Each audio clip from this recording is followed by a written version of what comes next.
அன்பான கர்த்தருடைய பிள்ளைகளை, இந்த காலை வேளைகளில நாம் கர்த்தரை ஆராதிக்கும்படியாக ஒரு கொள்ளப்படுவோம். கர்த்தர் நல்லவர், அவர் நேற்றும் இன்றும் என்றும் மாறாதவராய் இருக்கிறவர். அவருடைய நாமமே உயர்ந்தது. அவருடைய நாமம் அல்லாமல் நாம் ரட்சிக்கப்படுவதற்கு வானத்திற்கு இலக்கும் அவருடைய நாமமே அல்லாமல் வேறொரு நாமம் கட்டளையிடப்படவில்லை. அவரை ஏற்றுக்கொண்டவர்கள் எத்தனை பேர்களோ அத்தனை பேர்களும் அவருடைய பிள்ளைகளாகும்படி அதிகாரம் கொடுத்திருக்கிறபடினாலே ஸ்தோத்திரம். திரும்பவும் பயப்படுகிறதற்கு நாம் அடிமையிடத்தின் ஆவியை பெறாமல் அப்பா பிதாவே என்று கூப்பிடப்படுகிற புத்திர ஸ்வீகாரத்தின் ஆவியை பெற்றிருக்கிறபடினால அவரை எந்த நேரத்திலும் சோடி கர்த்தரை பாடி கீர்த்தனம் பண்ணுவோமாக. கர்த்தர் நல்லவர், அவர் ருசிக்கப்பட தக்கவர், நம்ம ருசிக்க அவர் இன்பத்தினால் நமக்கு நிரப்புகிற தேவன். கர்த்தர் நல்லவர் என்பதை ருசித்து பாருங்கள் என்று செய்கிறார். சொன்னது போல ருசித்து பார்க்கும் பொழுது அவர் எவ்வளவு நல்லவராய் தெரிவார். ஹல்லேலூயா. அந்த அன்பு நிறைந்த இயேசு தான் நம்ம வாழ்க்கையில இருக்கிற எல்லா விதமான அசிங்கங்களெல்லாம் நீக்கி போட்டு நாற்றமாக இருந்த வாழ்க்கை எல்லாம் வாசமாக மாற்றின தேவனை நாம் நோக்கி பார்க்க போகிறோம். பாவியாக இருந்த நம்மை பரிசுத்தமாய் மாற்றினவரை நோக்கி பார்க்க போகிறோம். நல்லவர் வல்லவர் வாழவைக்கு அன்பு தெய்வம் அவர். ஹல்லேலூயா. மகிழ்ச்சியோடு நாம் அவரை துதிப்போமாக, மனமகிழ்ந்து துதிப்போமாக. மன்னவரே இயேசுராஜா, எங்க மனதில் பூத்து மனம் வீசும் ரோஜா என்று சொல்லி அவரை மகிழ்ப்படுத்தி நம்ம துதிப்போம். ஆமென். Thank you Jesus. ஹல்லேலூயா.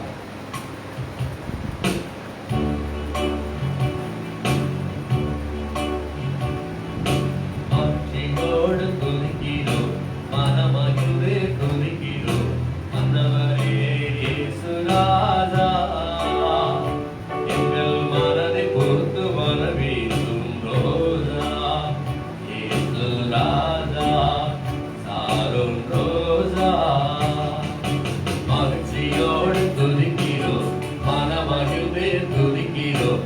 மன்னவரே இயேசுராஜா, எங்கள் மனதை பொறுத்து வரவேண்டும் ரோஜா. இயேசுராஜா சாரோன் ரோஜா. நாசமாக இருந்த வாழ்வை வாசமாக மாற்றினீரே, ஆவியாக இருந்த என்னை பரிசுத்தமாய் மாற்றினீரே. நாசமாக இருந்த வாழ்வை வாசமாக மாற்றினீரே, ஆவியாக இருந்த என்னை பரிசுத்தமாய் மாற்றினீரே.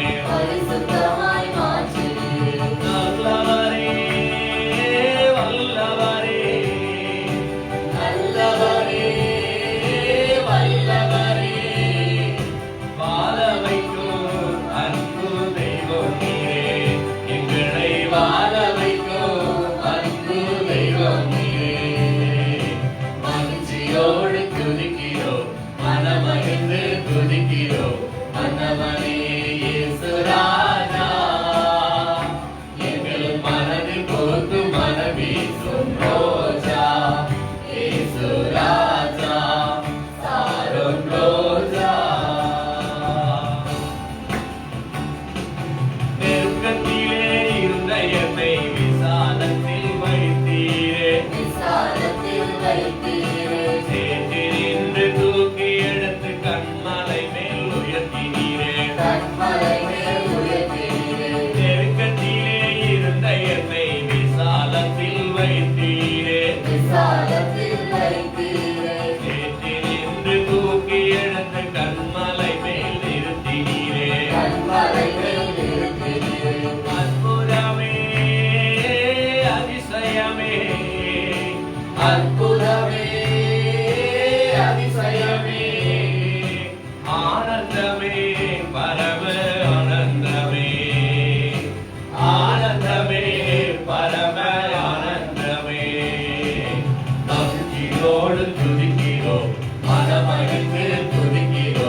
மன்னவனே இயேசு ராஜா, எங்கள் மனதில் போந்து மனவீசும் ரோஜா, இயேசு ராஜா, சாரோன் ரோஜா.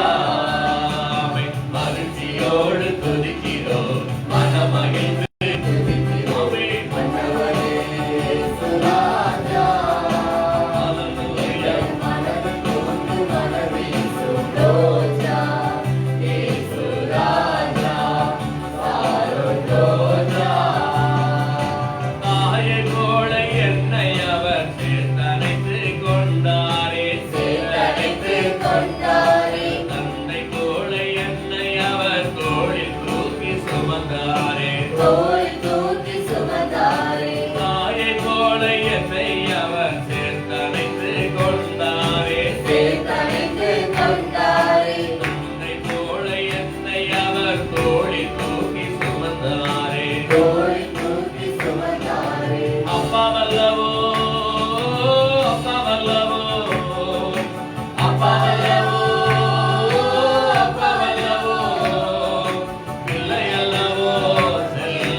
சகல பாவங்களை நீக்கி சுத்திகரிக்கும் என்று வார்த்தை சொல்லுகிறது அல்லவா? அந்த ரத்தத்தினால அடுப்பு கறி போல இருந்த எங்க பாவத்தை எல்லாம் கழிவு சுத்திகரித்து உங்க பிள்ளையாய் மாத்திருக்கீங்கப்பா. ஆண்டவரே, நாங்கள் தெரிந்து கொள்ளப்பட்ட சந்ததியாகவும் ராஜரீக ஆசாரி கூட்டமாகவும் பரிசுத்த ஜாதியாகவும் உமக்கு சொந்தமான ஜனமாகவும் நாங்கள் தெரிந்து கொள்ளப்பட்டிருக்கிறோமே. நினைத்து நன்றி சொல்லுகிறோம் ஆண்டவரே. எங்கள் எல்லா பாவங்களையும் கழுவி சுத்திகரித்த பரம இயேசுவே, நன்றியோடு துதிக்கிறப்பா. நீர் நல்லவர் அப்பா, நீர் நல்லவர். குருடரின் கண்களை திறப்பவர் நல்லவர், நல்லவரே. செவிடரின் செவிகளை திறப்பவர் அவர் நல்லவர், நல்லவரே என்று சொல்லி இயேசு நல்லவர், இயேசு நல்லவர், என்றென்று மாறாதவர், அவர் என்றென்று மாறாதவர் என்று சொல்லி பாடி வைக்கப்படுகிறோம். Christmas song C minor.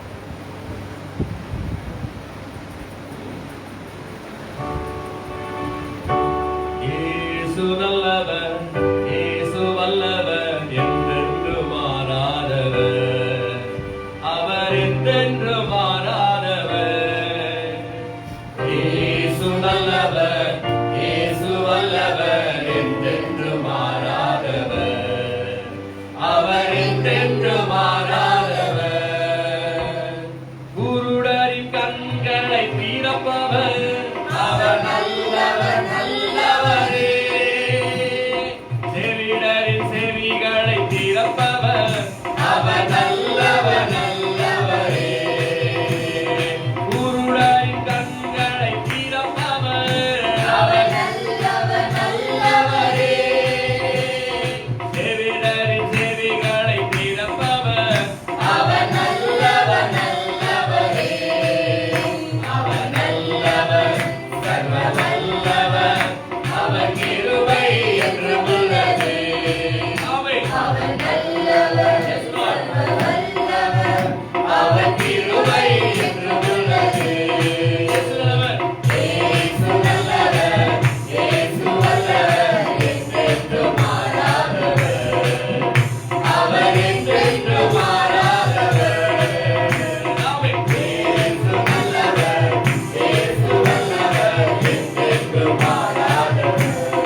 உலகத்தின் மனிதர்கள் எவ்வளவோ பேர் நல்லவர் என்று சொல்லி நாடகம் நடித்து கொண்டு போய் கொண்டிருக்கிறார்கள். அவர்கள் வேஷம் ஒரு நாள் கலைந்து விட்டது. அவருடைய நல்லவர் என்ற வேஷம் ஒரு நாள் அழிந்து விட்டது அப்பா. ஆனால் அன்று நல்லவராய் உலகத்தில் வந்த தெய்வம் இன்றும் எங்களுக்கு நல்லவராய் இருக்கீங்க அப்பா. நீங்க எங்களுக்காக ஜீவனை கொடுத்து உயிரோடு இழந்த தேவன் இன்றும் நல்லவராக எங்களோடு கூட இருந்து குருடரின் கண்களை திறக்கிறீர், செவிடரின் செவிகளை திறக்கிறீர், உழவர்களை நடக்க செய்கிறீர், பலவீனங்களை நீக்குகிறீர், சத்துருவை துரத்துகிறீர், உயிரும் மரித்தவர்கள் உயிரோடு எழுப்புகிறீர். இது அற்புதர் அற்புதர் அற்புதர் என்று நல்லவராக இருக்கிறீங்க அப்பா. உமக்கே ஸ்தோத்திரம். இப்படி வேதம் சொல்கிறது, மலைகள் விலகலாம், பர்வதங்கள் நிலை பெயரும், என் கிருபை உன்னை விட்டு விலகாது என்று உண்மையில் மனதுருகிற கர்த்தர் சொல்லுகிறார். ஆமென். மலைகள் விலகினாலும் பர்வதங்கள் நிலை பெயர்ந்தால் கிருபை விலகாது, சமாதான நிலை பெயராது. கிருபை விலகாதையா என்று சொல்லி கிருபையை நினைத்து நாம் துதிப்போமாக. மலைகள் விலகினாலும் பர்வதங்கள் நிலை பெயர்ந்தாலும், மலைகள் விலகினாலும் பர்வதங்கள் நிலை பெயர்ந்தாலும் கிருபை விலகாது, சமாதான நிலை பெயராது. மலைகள் விலகினாலும் கிருபை விலகாதையா, கிருபை விலகாதையா, கிருபை விலகாதையா, கிருபை விலகாதையா.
கர்த்தராகிய இயேசு கிறிஸ்துவினால் உண்டாகிற நித்திய ஜீவன் என்று பார்க்கிறோம்ப்பா.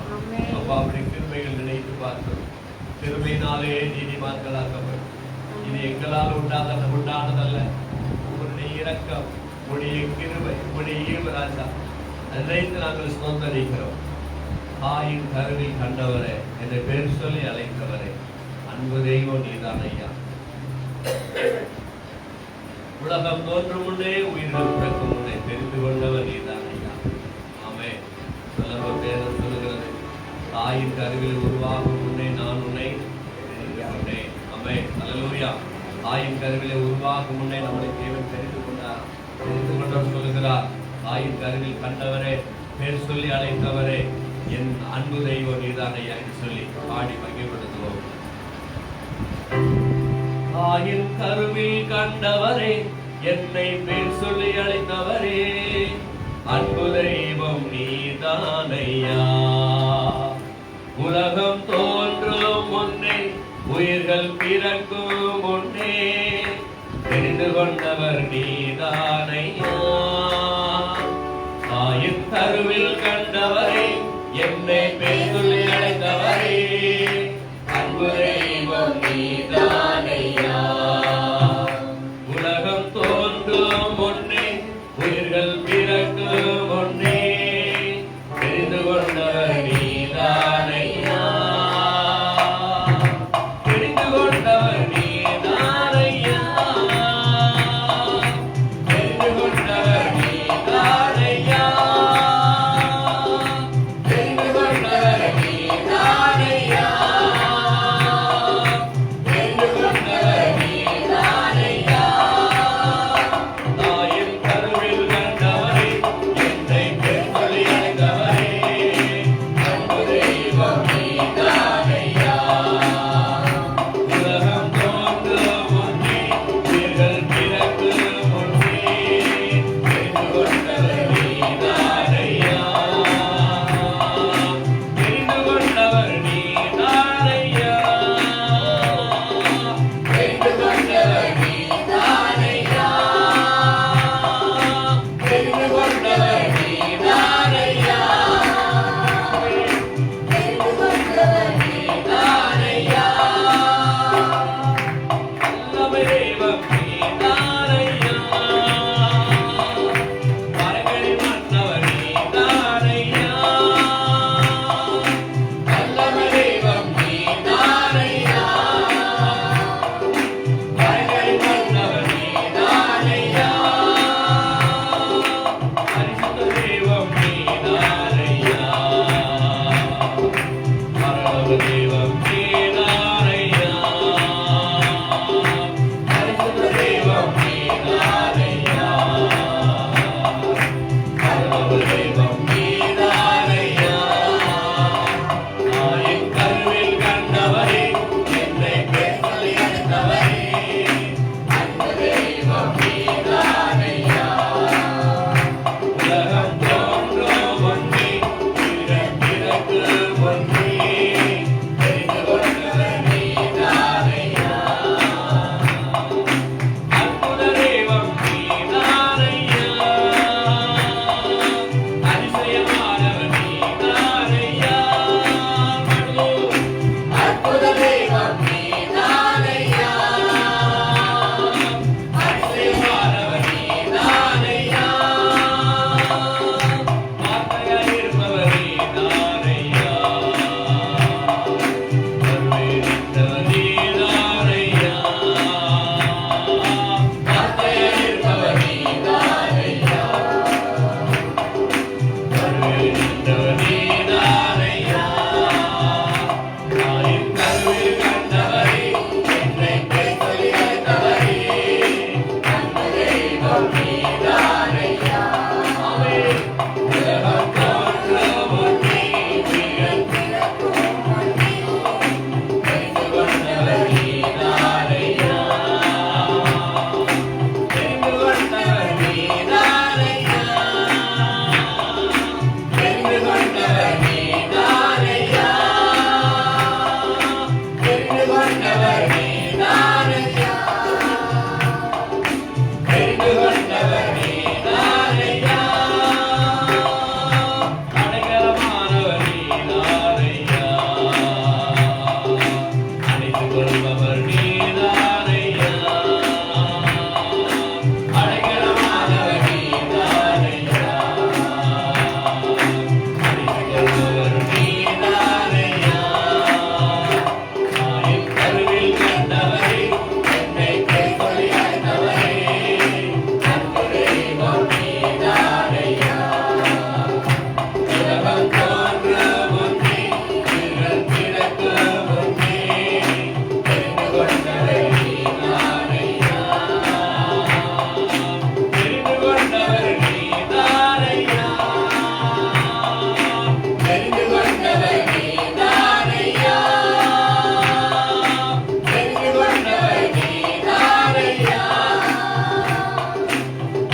உலகத்திலே நம்மை தோன்றும் முன்பதாகவே நமக்குள்ளே நம்மை தெரிந்து கொண்டார்.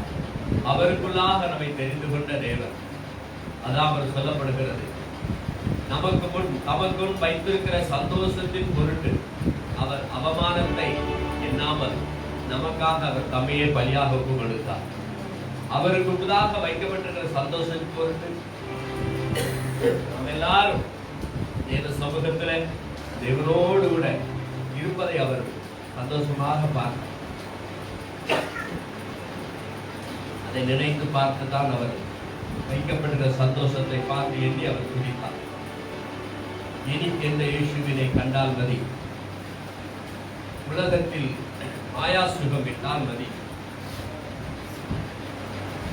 அரண் சில்பியால் பணித நகரமதில் அரணோடு குழைவாளார் நோயால் மதி சொல்லி நாம் பாடி வைத்திருக்கிறோம்.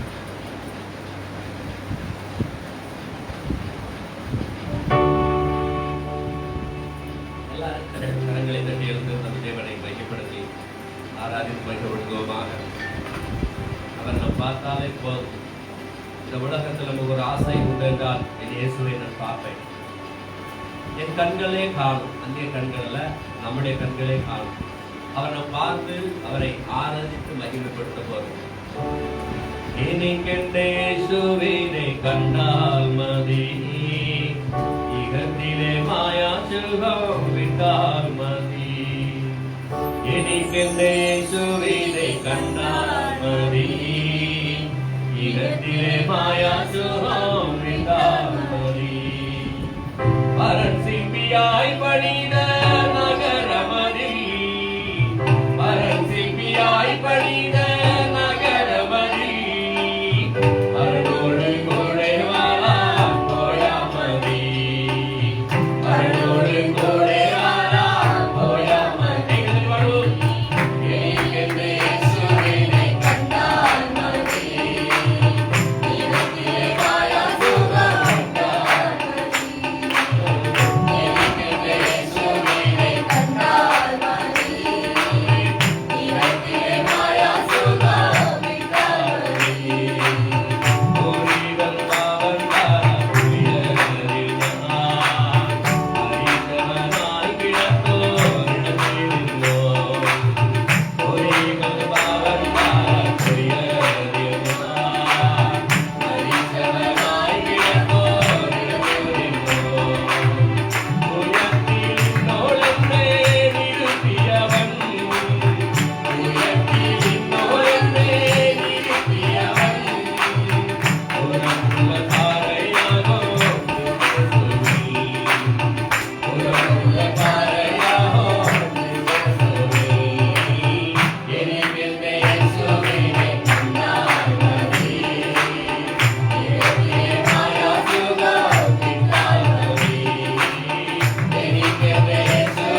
அந்த பார்க்கிற வாஞ்சைகள் இந்த நாள் நமக்குள்ளே பெருகிக்கொண்டே இருக்கிறது.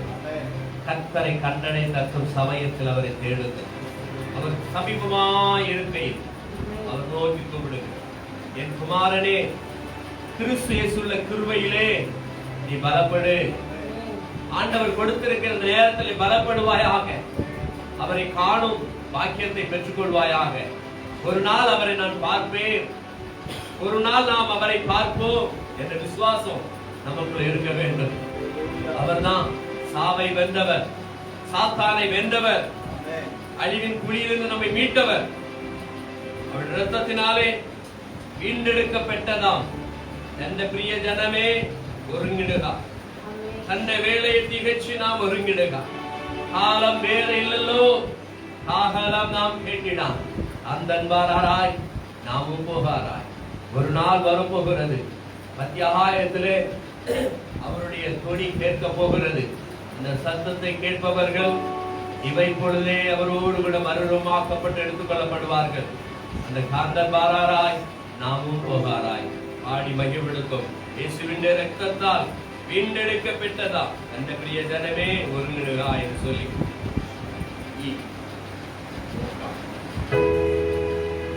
இயேசுவின் இரத்தத்தால் வீண்டெடுக்கப்பட்டதா அந்த பிரிய ஜனமே ஒருங்கிடுகா. தந்த வேளைய திகழ்ச்சி நாம் ஒருங்கிடுகா.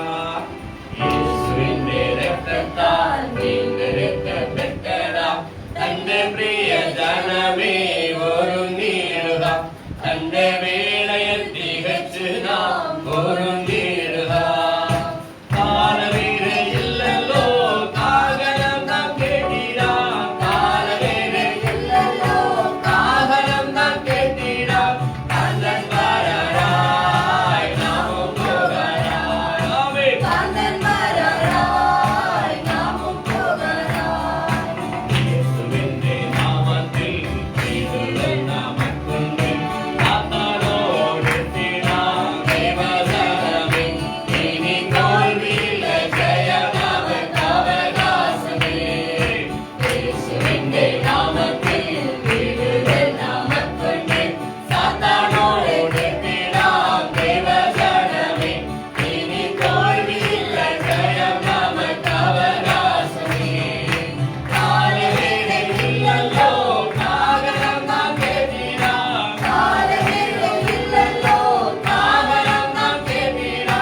காந்தன் வரராய் நாமும் போகராய். ஆமென். காந்தன் வரராய் நாமும் போகராய். ஆண்டவரே நாம் போற்றவன் தகத்திடாம். லோகம் துக்கம் மாறிடும் இயேசு நாமத்தில். இனி சீரியில்ல ஜெய நமக்கு அவகாசமே. ஆண்டவரே நாம் போற்றவன் தகத்திடாம். லோகம் துக்கம் மாறிடும் இயேசு நாமத்தில். இனி சீரியில்ல ஜெயம் நமக்கு அவகாசமே. காலவேளை இல்லல்லோ, காகலம் நாம் கேட்டிடா. காலவேளை இல்லல்லோ, காகலம் நாம் கேட்டிடா. காந்தன் வரராய் நாமும் போகராய். ஆமென். காந்தன் வரராய் நாமும் போகராய். அவர்கள் நகர்ந்திடும் இயேசுவின் நாமத்தில். பூதங்கள் விட்டோடிடும் இயேசு நாமத்தில். இனி சோகமில்லை ஜெயம் நமக்கு அவகாசமே. அவர்கள் நகர்ந்திடும் இயேசுவின் நாமத்தில். பூதங்கள் விட்டோடிடும் இயேசு நாமத்தில். இனி சோகமில்லை ஜெயம் நமக்கு அவகாசமே. காலவேளை இல்லல்லோ, காகலம் நாம் கேட்டிடா. காலவேளை இல்லல்லோ, காகலம் நாம் கேட்டிடா. காந்தன் வரராய் நாமும் போகராய். காந்தன் வரராய் நாமும் போகராய். காந்தன் வரராய் நாமும் போகராய். காந்தன் வரராய் நாமும் போகராய். நன்றி கர்த்தாவே, உம்முடைய வருகை எதிர்நோக்கி பார்த்து கொண்டிருக்கிறோம். ஆண்டவரே, தாம தாமதிக்கிறார் என்று சிலர் எண்ணுகிறபடி கர்த்தர் தமது வருகை குறித்து தாமதமாயிராமல் ஒருவரும் கெட்டு போகாமல் எல்லாரும் மனம் திரும்ப வேண்டும் என்று நீடிய பொறுமையுள்ளவராய் இருக்கிற கர்த்தாவே, வருகைக்காக இந்த உலகம் ஆயத்தப்பட வேண்டும். ஆண்டவரே, உலகத்தின் பாவங்களை மன்னித்து ஆண்டவரே ஒவ்வொருவருக்கும் உணர்வுள்ள ஆவியை கொடுப்பீராக. உம்மை தேடுகிற உணர்வை கொடுப்பீராக. உம்மை அண்டி வருகிற கிருபையை தந்தருளுவீராக. அப்பா, அப்படி பிள்ளைகள் ராஜ தகுதிப்படுத்தும்படியாய் சுபிக்கிறோம். கர்த்தர் பெரிய காரியங்களை செய்வீராக. ஆமே ஆமே. அவருக்கு நாம் ஆராதனைகளை ஏறெடுப்போமாக. ஆராதனையிலே அவர் பிரியப்படுகிற நேரம். நன்றி ராஜா. ஸ்தோத்திரம் ஸ்தோத்திரங்கள் தாவே.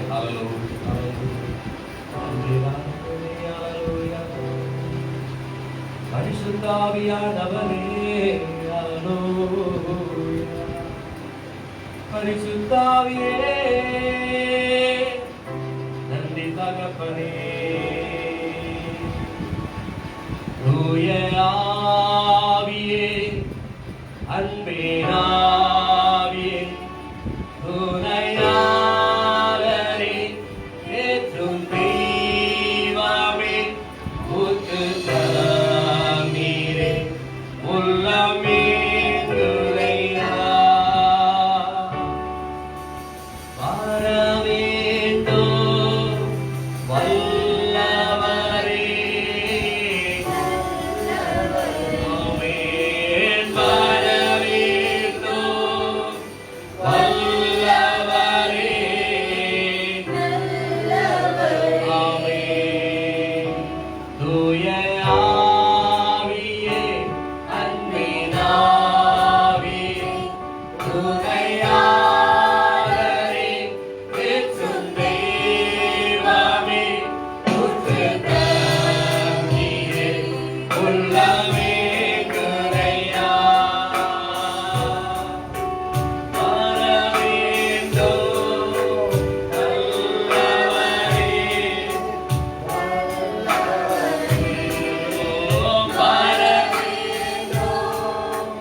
வல்லவரே.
எங்கள் நேசிக்கிறதான் எங்கள் நல்ல தாப்பனே, இந்த கால வேலைகளை நாங்கள் நன்றியோடு போய் துதிக்கிறோம், ஸ்தோத்தரிக்கிறோம்ப்பா.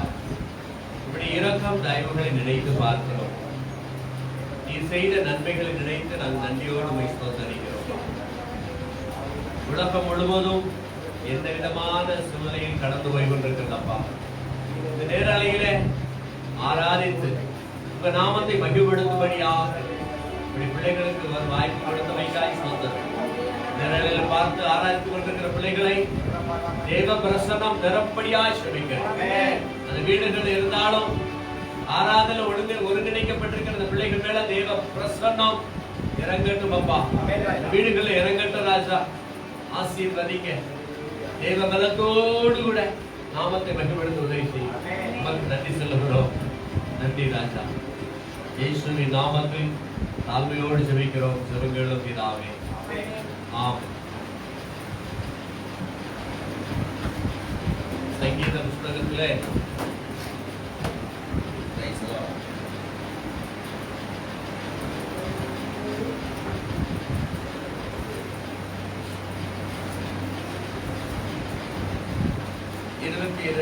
சங்கீதத்திலே 21ஆம் வசனத்திலிருந்து நாம் வாசிக்கலாம்.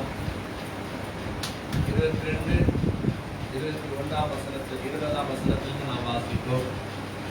என் ஆத்துமா பட்டயத்திற்கும் எனக்கு அருமையானதை நாய்களுக்கும் துஷ்ட தனத்திற்கும் தப்புவியும், சிங்கங்களின் வாயிலிருந்து ரட்சியும், நான் காண்டாமிருகத்தின் கொம்புகளில் இருக்கும்போது எனக்கு செறிகொடுத்தருளினீர். உம்முடைய நாமத்தை என் சகோதரருக்கு அறிவித்து சபை நடுவில் உம்மை துதிப்பேன். கர்த்தருக்கு பயப்படுகிறவர்களே அவரை துதியுங்கள். யாக்கோபின் சந்ததியாரே நீங்கள் எல்லோரும் அவரை கனம் பண்ணுங்கள்.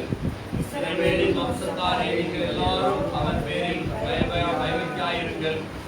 உபத்திரப்படுத்தவருடைய உபத்திரத்தை அற்பமாய் எண்ணாமலும் அருவருக்காமலும் நம்முடைய முகத்தை அவனுக்கு மறைக்காமலும் இருந்து நம்மை நோக்கி அவர் கூப்பிடுகையில் அவரை கேட்டருளினீர். மகா சபையிலே நான் உம்மை துதிப்பேன். அவருக்கு பயப்படுகிறவர்களுக்கு முன்பாக பொறுத்துரைகளை செலுத்துவேன். சாந்த குணமுள்ளவர்கள் புசித்து திருப்தி அடைவார்கள். கர்த்தரை தேடுகிறவர்கள் அவரை துதிப்பார்கள். உங்கள் இருதயம் என்றென்றைக்கும் வாழும். பூமியின் எல்லைகள் எல்லாம் நினைவு கூர்ந்து கர்த்தரிடத்தில் திரும்பும். ஜாதிகளுடைய சந்ததிகள் எல்லாம் அந்த சமூகத்தில் தொழுது கொள்ளும். ராஜ்யம் கர்த்தருடையது, அவர் ஜாதிகளை ஆளுகிறவர். பூமியின் செல்வான்களும் யாவரும் சுசித்து பணிந்து கொள்வார்கள். புழுதியிலே இறங்குகிறவர்களை யாவரும் அவருக்கு முன்பாக வணங்குவார்கள். ஒருவரும் தன் ஆத்துமா அழியாதபடி அதை காக்கக்கூடாதே. ஒரு சந்ததி அவரை சேவிக்கும். தலைமுறை தலைமுறையாக ஆண்டவருடைய சந்ததி எனப்படும். அவர்கள் வந்து அவரே இவைகளை செய்தார் என்று பிறக்கப் போகிற ஜனங்களுக்கு அவருடைய நீதியை அறிவிப்பார்கள் என்பது. ஆமென். ஆமென். உட்காரலாம். ஆமென். கர்த்தர் சதா காலம் நம்மோடு கூட இருந்து நம்மை நடத்துகிற தேவனாய் இருக்கிறார். ஆமென். கர்த்தர் நல்லவர் என்பதை ருசித்து பாருங்கள். கர்த்தர் மேல் நம்பிக்கையாய் இருக்கிற மனுஷன் பாக்கியவான். ஆமென். அல்லேலூயா. ஆகவே நேரலையிலே பார்த்து கொண்டிருக்கிற பிள்ளைகளும் கூட இருந்து ஆராதித்த ஒவ்வொரு பிள்ளைகளையும் கர்த்தருடைய கருத்துல ஒப்பு நன்றி சொல்லுகிறேன். மட்டுமாய் கர்த்தர் நமக்கு உதவி செய்த தெய்வம் இனிமேலும் நமக்கு உதவி செய்கிறவராய் இருக்கிறார். ஆமென். இந்த கொரோனா நாட்களில வேதம், அதாவது பலவிதமான அழிவு நாட்களாக இது நடந்து கொண்டிருக்கிறது. ஒவ்வொரு நாள் பார்க்கும் பொழுது என்ன நடக்குது என்று சொல்லி நமக்கு ஒரு கலக்கம் உண்டாகி கொண்டிருக்கிறது. என்ன கலக்கம்? எங்கு பார்த்தாலும் மரண ஊழல்கள். டெல்லியில ஏகப்பட்ட மரணங்கள். கொரோனாவில் பாதிக்கப்பட்டு அநேக மக்கள் இறந்து போனாங்க. அவர்களை எரியூட்டுவதற்கு, அதாவது அவர்களை எரிப்பதற்கு இடம் இல்லாம ஆற்றங்கரையிலே அப்படி அடுக்கி வச்சு எரிக்கிறாங்க. எல்லா இடம் நிறைஞ்சு போச்சு. ஹாஸ்பிட்டல் எல்லாரும் அழுன்னு அழுகிறாங்க. ஆக்சிஜன் தீர்ந்து போயிடுச்சு. சிலிண்டர் கிடைக்கல, ஆக்சிஜன் கிடைக்கல, சிலிண்டர் கிடைக்கல. இப்படி பலவிதமான காரியங்கள். கடந்த வாரத்துல நடந்த சம்பவம் மகாராஷ்டிராவில் நாசிக் பகுதியில் ஒரு ஹாஸ்பிட்டல்ல, அதாவது சிலிண்டர் ஆக்சிஜன் கழிவு, அதாவது கசிவு ஆக்சிஜன் லிக்விட் ஆகி அங்கே இருக்கிற நிறைய மக்கள் 24 பேர் வெண்டிலேட்டர்ல இருந்தவங்க இறந்து போயிட்டாங்க. ஹாஸ்பிட்டலில் கொரோனா பேஷண்ட். அவங்க என்னத்தை நோக்கி போயிருப்பாங்க? சுகமாகி வந்து விடலான்னு போயிருப்பாங்க. ஹாஸ்பிட்டலே பிரதமாயிட்டாங்க. கதறாங்க, அழுகிறாங்க, கூப்பாடு படுறாங்க. எப்படி இருப்பாரு? அது மாத்திரம் இல்ல, திடீர்னு ஒரு இடத்துல தீ ஏற்பட்டு 14 பேர் செத்து போயிட்டாங்க. அது போன வாரம் நடந்தது. அதுக்கு முந்தின வாரத்தை பார்த்தாச்சுன்னா ஹாஸ்பிட்டல்ல தீ எரிச்சு 10 குழந்தைகள் போயிட்டாங்க. அதுக்கப்புறம் ஒரு 10 குழந்தைங்க. இப்படி பல இடங்களில ஒரே மரண ஓலங்கள் நடந்துகிட்டே இருக்கிறது.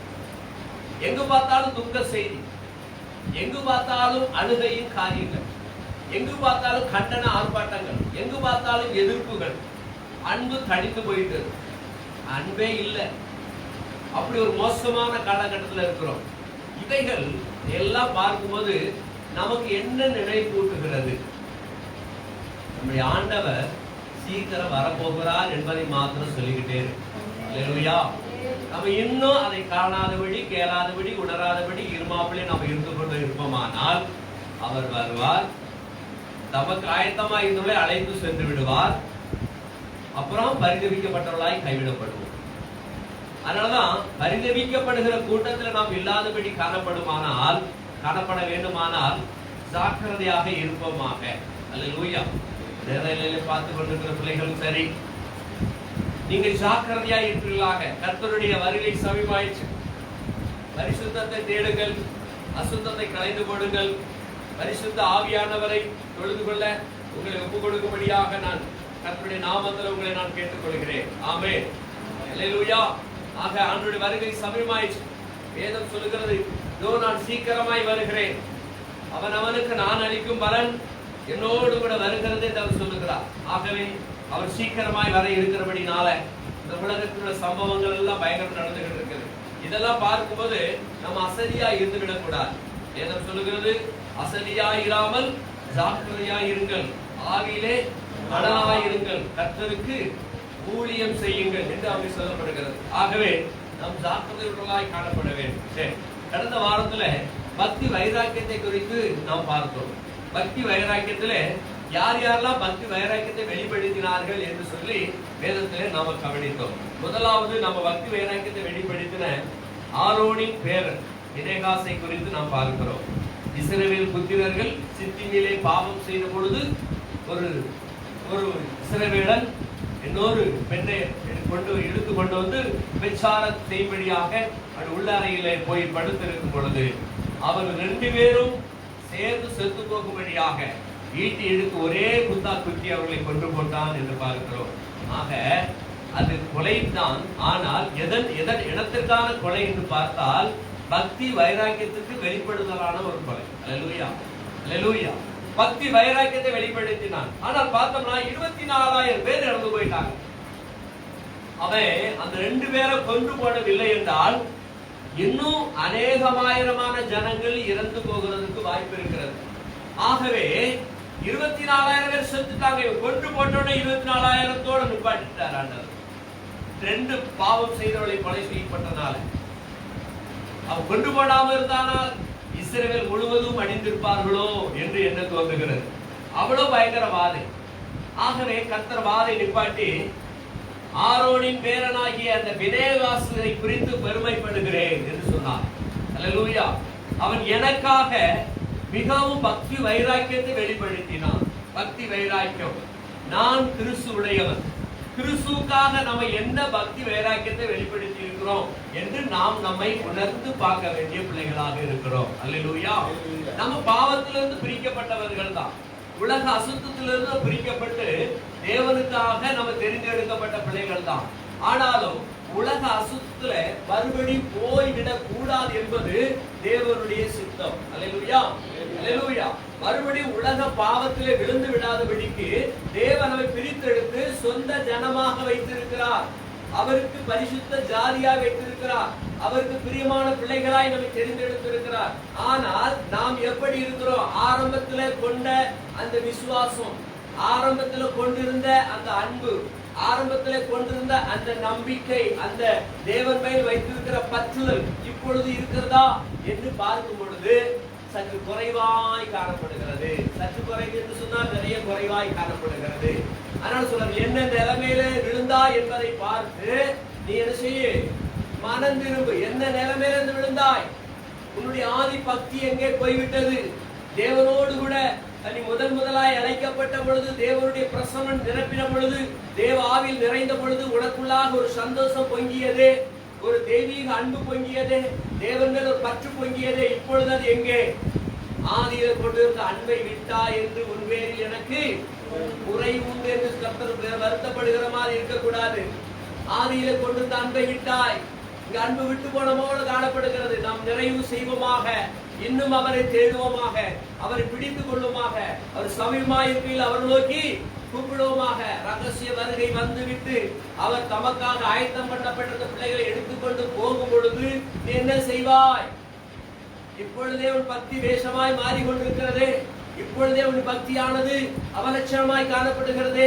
ஒருவேளை இயேசு வந்து எடுத்துக்கொண்டு போய்விட்டால் நீ கைவிடப்பட்டாயானால் என்ன பண்ணுவாய்? ஏங்கி அழுது புலம்புவாயே, பரதேசி போல் அலைந்து ஓடி திருவாயே. அப்பொழுது வேத வசனத்துக்காக ஓடுவாயே, வேத வசனத்தை தேடி நாடி ஓடுவாயே, போதரிடத்துல கேட்டு ஜெபம் பண்ணவா நாடுவாயே. ஒருவரும் இருக்க மாட்டார், எல்லாம் எடுத்துக் கொள்ளப்படும். அல்லேலூயா. பரிசுத்தவான்கள் எடுத்துக் கொள்ளப்படுவார்கள். கைவிடப்பட்டவர் நிலைமைதான் மகா பரிதாபமாய் காணப்படும். ஆகவே நாம் கைவிடப்பட்டு பின்பதாக அந்த இரத்த சாட்சியாய் மரித்து போய்விடலாம் என்று நினைத்து விடாதே. அந்த நேரத்தில் விசுவாசம் எப்படிப்பட்டதோ, அந்த நேரத்தில் விசுவாசம் வைராக்கியமாய் இருக்குமா என்று. ஒருவேளை ஆண்டவர் வந்து எடுத்துக்கொண்டு போய்விட்ட பிறகு கைவிடப்படுவாயானால் அதுக்கப்புறம் கர்த்தருக்காக நான் ஒரு வைராக்கியம் உள்ள மகனாய் வாழ்ந்து இரத்த சாட்சியாய் மரிப்பேன் என்று நீ சொல்லிக் கொள்ளலாம். உன் குடும்பம் உனக்கு ஒத்துழைக்காது, உன் மனைவி உனக்கு ஒத்துழைக்க மாட்டா, உன் கணவன் உனக்கு ஒத்துழைக்க மாட்டான், உன் பிள்ளைகள் உனக்கு ஒத்துழைக்க மாட்டார்கள். அந்த நாட்களிலே உன்னை வழி போகும்படியாய் செய்து விடுவார்கள். ஐயோ, இயேசுவை மறுதலி டாடி, இயேசுவை மறுதலி, விட்டுவிடு, வேண்டாம் விட்டுவிடு, அல்லது நம்மை கொலை செய்து விட்டு விடுவார்கள் என்று பிள்ளைகளாவது கணவனாவது மனைவியாக கதறும் பொழுது அப்பொழுது மனநிலை என்ன? அதற்கு நான் சொல்லுகிறேன், ஆண்டவர் வரப்போகிறார். அவருடைய முதல் வருகையில நாம் எடுத்துக் கொள்ளப்பட வேண்டும். ஆமென், அல்லேலூயா. இனி பின்காலத்திலே பார்த்துக் கொள்ளலாம் என்று யோசனை பண்ணல, யோசனையில் இருக்கக்கூடாது. வருந்த பின் பார்த்துக் கொள்ளலாம், நோ சான்ஸ். அந்த பின் பார்த்துக் கொள்ளலாம் என்று எண்ணி விடாதே. வருவதற்கு அவர் வரும்போது அவரோடு கூட போவதற்கு உன்னை முற்றிலும் பரிசுத்தமாய் காத்துக் கொள்வாயாக என்று சொல்லப்படுகிறது. பினேகாசு எனக்காக வெகு பக்தி வைராக்கியம் காண்பித்தான். அவன் வெகு பக்தி வைராக்கி காண்பித்தான். கொலை செய்து போட்டான். ஆசாரியன் கொலை செய்யக்கூடாது. ஆசாரியனுடைய ஊழியம் தேவனை ஆராதிக்கிறது, துதிக்கிறது. வேதம் சட்ட திட்டங்கள் ஆண்டு எழுதி கொடுக்கும் போது கொலை செய்யாதிருப்பாயாக சொல்லப்பட்டது. இந்த ஆசாரியனுக்கு அது தெரிந்திருக்காதோ? ஆசாரியனுக்கு தானே கொடுத்தாரு, ஆசாரியன் தானே படிச்சு அதை மக்களுக்கு போதிக்கணும். ஆசாரியனே கொலைகாரனா மாறிட்டான். எதற்காக? அந்த கொலையை தேவன் அங்கீகரித்தாரா? எதற்காக? அவர் வெகு பக்தி வைராக்கியம் அவர் பினேகாஸ் காண்பித்தார். என்னதுன்னா, ஒரு 2 பேர் பாவம் செய்து ஆயிரக்கணக்கான லட்சக்கணக்கான ஜனங்கள் செத்து போகிறதை காட்டிலும் 2 பேர் கொலை செய்யப்பட்டு லட்சக்கணக்கான மக்கள் காப்பாற்றப்படுகிறது பெரிய தேவ பாக்கியம். அல்லேலூயா, அல்லேலூயா. அதற்காகவே அந்த இடத்துல பார்க்கிறோம், வெகு பக்தி வைராக்கியம் காண்பித்தார். இன்னொரு பக்தி வைராக்கியம் காண்பித்த ஒரு மனிதனை நாம் பார்க்க போகிறோம். 1 ராஜாக்களின் புஸ்தகம் 17ஆம் அதிகாரம் 10 முதல் 14 வசனங்கள் வரை நாம் வாசிக்கும்படியா கேட்போம். 1 ராஜாக்கள் 19 10 முதல் 14 வரை உள்ள வசனங்களை நாம் வாசிக்கும்படியா கேட்போம். வாசிங்க ஒருவர்.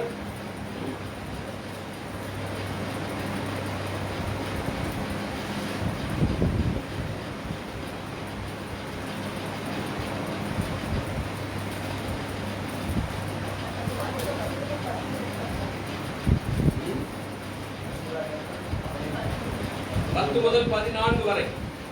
அதற்கு அவன், சேனைகளின் தேவனாகிய கர்த்தருக்காக வெகு பக்தி வைராகியமாய் இருந்தேன். இஸ்ரவேல் புத்திரர் உமது உடன்படிக்கையை தள்ளிவிட்டார்கள்.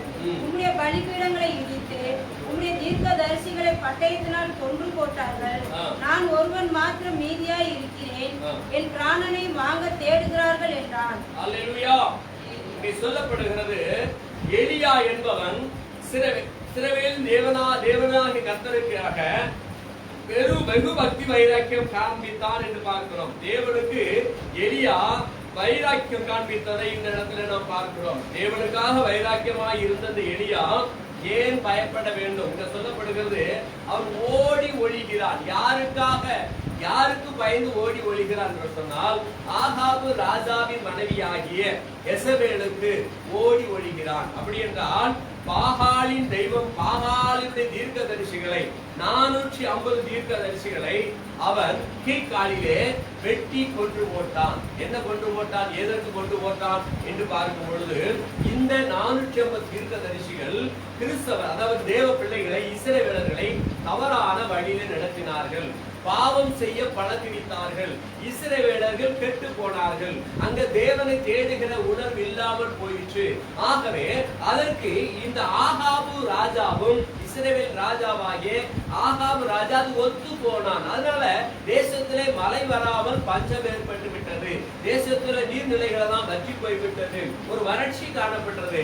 அதனால அவர் சொல்லுகிற எந்த மட்டும் 2 நினைவுகளால் குந்தி குந்தி நடப்பீர்கள். பாகால் தெய்வமானால் அவனை சேவிங்கள், கர்த்தர் தெய்வமானால் அவனை சேவிங்கள். நீங்கள் யாரை சேவிக்க போகிறீர்கள் என்று கேட்டு அவன் சொல்லுகிறான், இப்பொழுது உங்களுக்கும் எனக்கும் ஒரு சவாலை ஏற்படுத்திக் கொள்வோம்.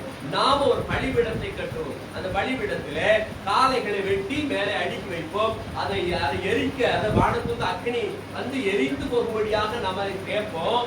உங்கள் கடவுளத்திலே கேளுங்க, எங்க கடவுளத்திலும் கேட்போம். எந்த தெய்வம் அதை எடுத்து கொடுக்கிறது அதே தெய்வம் உண்மையான தெய்வம் என்று அவன் ஒரு சவால் விடுகிறான். பாகாலின் தீர்க்கதரிசிகள் காலை முதல் மாலை வரைக்கும் அவன் அழுது புலம்பி கூப்பாடு போட்டு கதறுகிறார்கள். தங்கள் சரீரங்களை கிழித்துக் கொள்கிறார், ரத்தம் சிந்துகிறார்கள், ரத்தத்தை ஊற்றுகிறார்கள். பாகாலே இறங்கி வா, இறங்கி வா, இறங்கி வா. பாகால் இறங்கவே இல்லை. எலியா சொல்லுகிறான், தூங்கிக்கிட்டு இருப்பான், எழுப்புங்க அவனை அப்படின்னு சொல்றாரு. பலவிதங்களிலே சொன்னாலும் ஆனால் தெய்வம் இறங்கி வரவே இல்லை. பலிபீடத்தை எரிக்கவே முடியல. அதற்கு அப்புறம் எலியா பலிபீடங்களை கட்டுகிறான். பலிபீடங்களை கட்டி அதில் 12 கற்களாலே பலிபீடங்களை உருவாக்கி அதற்கு நிறைய பக்கத்துல பாத்தி பிடித்து தண்ணி பாத்தி அதாவது பலிபீடத்தை மிங்கி நிற்கிற அளவிலே அதை உயர்த்தி கட்டி அதற்கு மேல விறகுகளை அடுக்கி அதற்கு மேலே காலையை துண்டித்து அதற்கு மேலே வைத்து இப்பொழுது தேவன் நோக்கி ஜெபிக்கிறார். அல்லேலூயா. அந்த தண்ணீர் எல்லாம் பாத்தி நிரம்பி அப்படியே மிங்கி நிரம்பி நிற்கிறது. ஒருவேளை அது விறகு மாத்திரம் இருக்குமானால் விறகு இருந்து அதனால எரிஞ்சிட்டுன்னு சொல்லலாம். ஆனா தண்ணீரையும் ஊற்றி வைத்தான். ஏன்னா பாகால் தீர்க்கதரிசி எல்லாம் பார்த்துக்கிட்டு இருக்காங்க என்ன நடக்கும்னு சொல்லி சொல்லுகிறான், கர்த்தாவே நாமத்தில் நான் இப்பொழுது அவருக்கு சவால் விட்டுருக்கேன், இறங்கி வாருங்க, இவர்கள் கண்களுக்கான அற்புதங்கள் செய்யுங்க என்று சொல்லி அவன் செலுத்தும் பொழுது பாருங்க வசனம் சொல்லுகிறது. 18ஆம் அதிகாரம் 1 ராஜாக்கள் புஸ்தகம் 18ஆம் அதிகாரம் 36ஆம் வசனம் படிக்கிறேன், 35 படிக்கிறேன். அப்பொழுது தண்ணீர் பலிபீடத்தை சுற்றிலும் ஓடியது, வாய்க்கால்கள் தண்ணீரால் நிரம்பின. அந்தபடி செலுத்தும் நேரத்திலே தீர்க்கதரிசியாக எலியா வந்து ஆபிரகாமுக்கும் ஈசாக்கும் யாக்கோபுக்கும் தேவனாகிய கர்த்தாவே, இஸ்ரவேலிலே நீர் தேவன் என்றும் நான் உடைய ஊழியக்காரன் என்றும் நான் இந்த காரியங்களெல்லாம் உடைய வார்த்தைப்படி செய்தேன் என்றும் இன்றைக்கு விளங்கப்படும். கர்த்தாவே, நீர் தேவனாகிய கர்த்தர் என்றும் தேவரீர் தங்கள் இருதயத்தை மறுபடியும் திருப்பினீர் என்றும் இந்த ஜனங்கள் அறியும்படிக்கு என்னை கேட்டருளும், என்னை கேட்டருளும் என்றான். அல்லேலூயா. நீர் தேவன் தேவன் என்று அறியும்படிக்கு. ஏன்னு சொன்னா இஸ்ரவேல்ல தேவன் இல்லைன்னு நினைச்சிட்டாங்க. இஸ்ரவேல் மக்களே தேவனுக்கு விரோதமாய் மாறிட்டாங்க. தேவனை மறந்து விட்டார்கள், தேவனை தூஷித்து மறந்து விட்டார்கள். அதாவது தேவனுக்கு விலகி போயிட்டார். அதனாலதான் எலியா பெரிய சவால் விட்டு செய்கிறார். சொல்லப்படுகிறது என்ன சொல்லப்படுகிறதா, நான் இந்த காரியங்கள்லாம் உங்களுடைய வார்த்தைப்படி செய்தேன் என்றும் இன்றைக்கு விளங்கப்படும். கர்த்தராகி நீர் தேவனாகிய கர்த்தர் என்று தேவரின் தங்கள் இருதயத்தை மறுபடியும் திருப்பீர் என்று இந்த ஜனங்கள் அறியும்படி. அல்லேலூயா. தேவன் முகத்தை மறைத்து கொண்டார். ஏனென்றால் தேவனுக்கு பிரியமில்லாத வாழ்க்கை வாழ்ந்தார்கள். தேவனை மறந்து போனதுனால தேவன் தம்முடைய முகத்தை அவர்களுக்கு இறங்காமல் அவர் கோபத்தோட ஒதுக்கிவிட்டார். அதனால இப்ப சொல்லுகிறாரு, தேவனை தங்கள் இருதயத்தை மறுபடியும் திருப்பினீர் என்றும் இந்த ஜனங்கள் அறியும்படிக்கு என்னை கேட்டருளும், என்னை கேட்டருளும் என்றான். அப்பொழுது கர்த்தரிடத்தில் இருந்து அக்னி இறங்கி அந்த சர்வாங்க தகன பலிகளையும் விறகுகளையும் கற்களையும் மண்ணையும் பட்சித்து வாய்க்கால தண்ணீரையும் நக்கி போட்டது. கல்லோட இப்போ சனங்கள் எல்லாம் இதை கண்டபோது முகம் குப்புற விழுந்து கர்த்தரே தெய்வம், கர்த்தரே தெய்வம் என்றார். அப்பொழுது எலியா அவர்களை நோக்கி, நீங்கள் பாகாலின் தீர்க்கதரிசிகளில் ஒருவனும் தப்பி போகாதபடிக்கு அவர்களை பிடியுங்கள் என்றார்.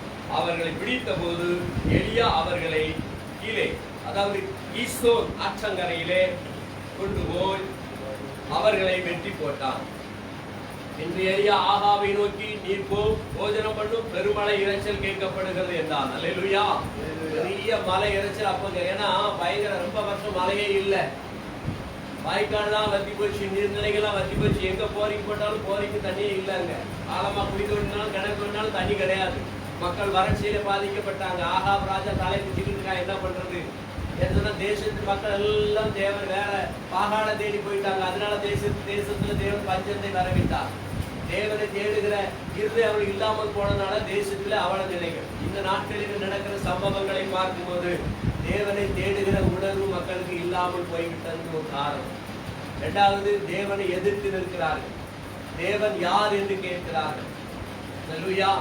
தேவன் யார், கடவுள் யார் என்று கேட்கிறார்கள். நித்திய தேவனாகிய படைத்த தேவனை அவமானமாய் பேசுகிறார்கள். அதனால உலகத்தில் அழிவு பயங்கரமா நடந்துகிட்டு இருக்கு. மரண ஊழல்கள் கேட்கிறது. ஏன்னு சொன்னா கர்த்தரை தேடுகிற இருதம் இல்ல. எலியாவின் நாட்களிலே இந்த பஞ்சம் வர காரணம் தேவனை மறந்து போனார்கள். அதனாலதான் நடந்துச்சு. இப்போ கர்த்தர் அவர்களை திருப்பிட்டாராம். அதாவது அந்த பாகால் தீர்க்கதரிசிகளை வெட்டி கொண்டு போட்ட உடனே இப்ப என்ன பண்ணுதான், மழை வரப்போகிறது, மேகங்கள் கருக்கிறது. என்ன சொல்லப்படுகிறது, எலியா ஆகாவை நோக்கி நிற்போம், போஜனம் பானம் பண்ணும், கருவளை இரைச்சல் கேட்கப்படுகிறது. பெரிய மழை வரப்போகிறது, சத்தம் கேட்குது, ஓடி போய் சீக்கிரமா ரதத்தை பூட்டி வீட்டுக்கு போயிடும், மழையில் அடைஞ்சிடாது அப்படின்னு அவன் எலியா சொல்லும்படியாக அங்க நடந்தது. இந்த எலியாவை தான் அவனுடைய மனைவி எசபேல் என்று சொல்லுகிறவள் கொலை செய்யும்படி தேடுகிறார். 450 தாகால் தீர்க்கதரிசிகளை கொன்ற எலியாவை நாளைக்கு அவன் உயிர் அவன் கையில இருந்தா பாத்துக்கோங்க அப்படின்னு சொல்லி அவன் சவால் விடுதா. உடனே எலியா இந்த சத்தத்தை கேட்டு ஓடி ஒளிந்து கொள்ளுகிறான். ஓடி போய் ஒளிக்கிறான். ஏன் இவனுக்கு தைரியம் இல்லாமல் போயிடுச்சு? பாகால் தீர்க்கதரிசிகளுக்கு முன்பதாக ஒரு ஆளான்னு சவால் விட்டானே, ஒரு ஆளான்னு எதிர்த்துனானே, அவ்வளோ மக்கள் எல்லாம் வேடிக்கை பார்த்துட்டு இருந்தாங்களாம். ஒரு ஆள் மத்தியில இவன் பழகிட்டானே, எவ்வளவு தைரியமாக சவால் விட்டா. ஏன் இவனுக்குள்ள தைரியம் இல்லாமல் போயிடுச்சு? காரணத்தை பார்க்கலாம். ஆகாபின் மனைவி எசபேல் இவனை கொன்று போகிற ஒன்று வகை தேடினான். 2, எலியா பயப்பட காரணம் தேவனிடத்தில் பதில் வரவில்லை. தேவனிடத்தில் அவனுக்கு என்ன வரல? பதில் வரல. எப்பொழுதுமே தேவன் நோக்கி ஜெபிக்கிற அவனுக்கு தேவனிடத்தில் உத்தரவாதம் வந்துவிடும். ஆனால் இப்பொழுது உத்தரவாதம் வரவில்லை. உத்தரவாதம் வராதபடினால கர்த்தர் ஏன் அமைதியா இருக்கிறாருன்னு போய் என்ன பண்றான், ஒரு பதில் கிடைக்காதனால ஓடி போய் ஒழிஞ்சுக்கிறான். அதனாலதான் கர்த்தர் கேட்கிறாரு. 9ஆம் வசனம் படிக்கலாம். படிக்க பார்ப்போம் ஒருத்தரு. அங்கே அவன் ஒரு கெபிக்குள் போய் தங்கினான். இதோ கர்த்தருடைய வார்த்தை அவனுக்கு உண்டாகி, அவர் எலியாவே, இங்கே உனக்கு என்ன காரியம்? என்ன காரியம்? இங்க உனக்கு என்ன வேலை? அல்லேலூயா. என்னப்பா பண்றாங்க வந்து? உனக்கு என்ன காரியம் இருக்குது? ஏன் வந்து ஓடி ஓடி பண்ணிக்கிட்டு இருக்கிற? காரணம் இருக்குது. எசபேல் கொன்று போடுவார் பயம் ஒன்று.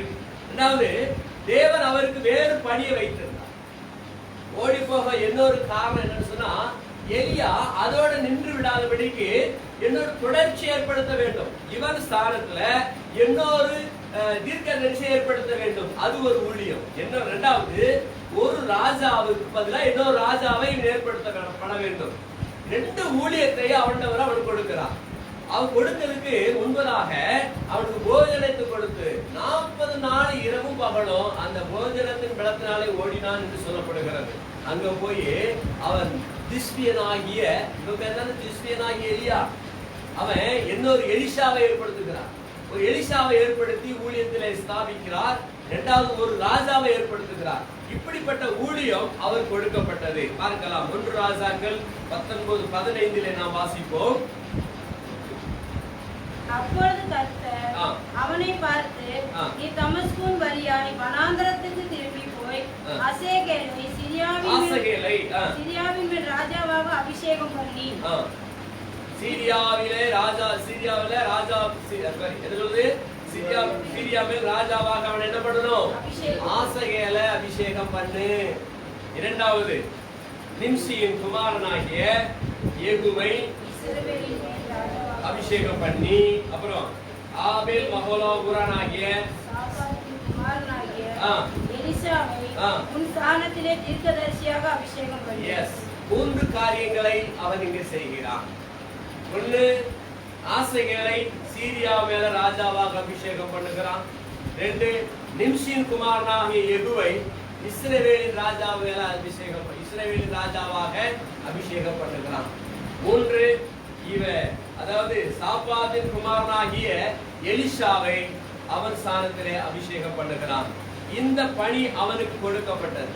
இவன் அங்கே இருந்து இருப்பான் என்றால் இந்த ராஜாவாக அபிஷேகம் பண்ணுகிற காரியம் நடந்தேறி இருக்காது. அல்லேலூயா, அல்லேலூயா. இது எவ்வளவுப்பட்டதான உண்மை. கடந்த நேற்று தினத்துல நம்ம நாட்டுக்கே ஒரு நீதிபதியை ஒரு தேசாதிபதி அபிஷேகம் பண்ணுகிறார்.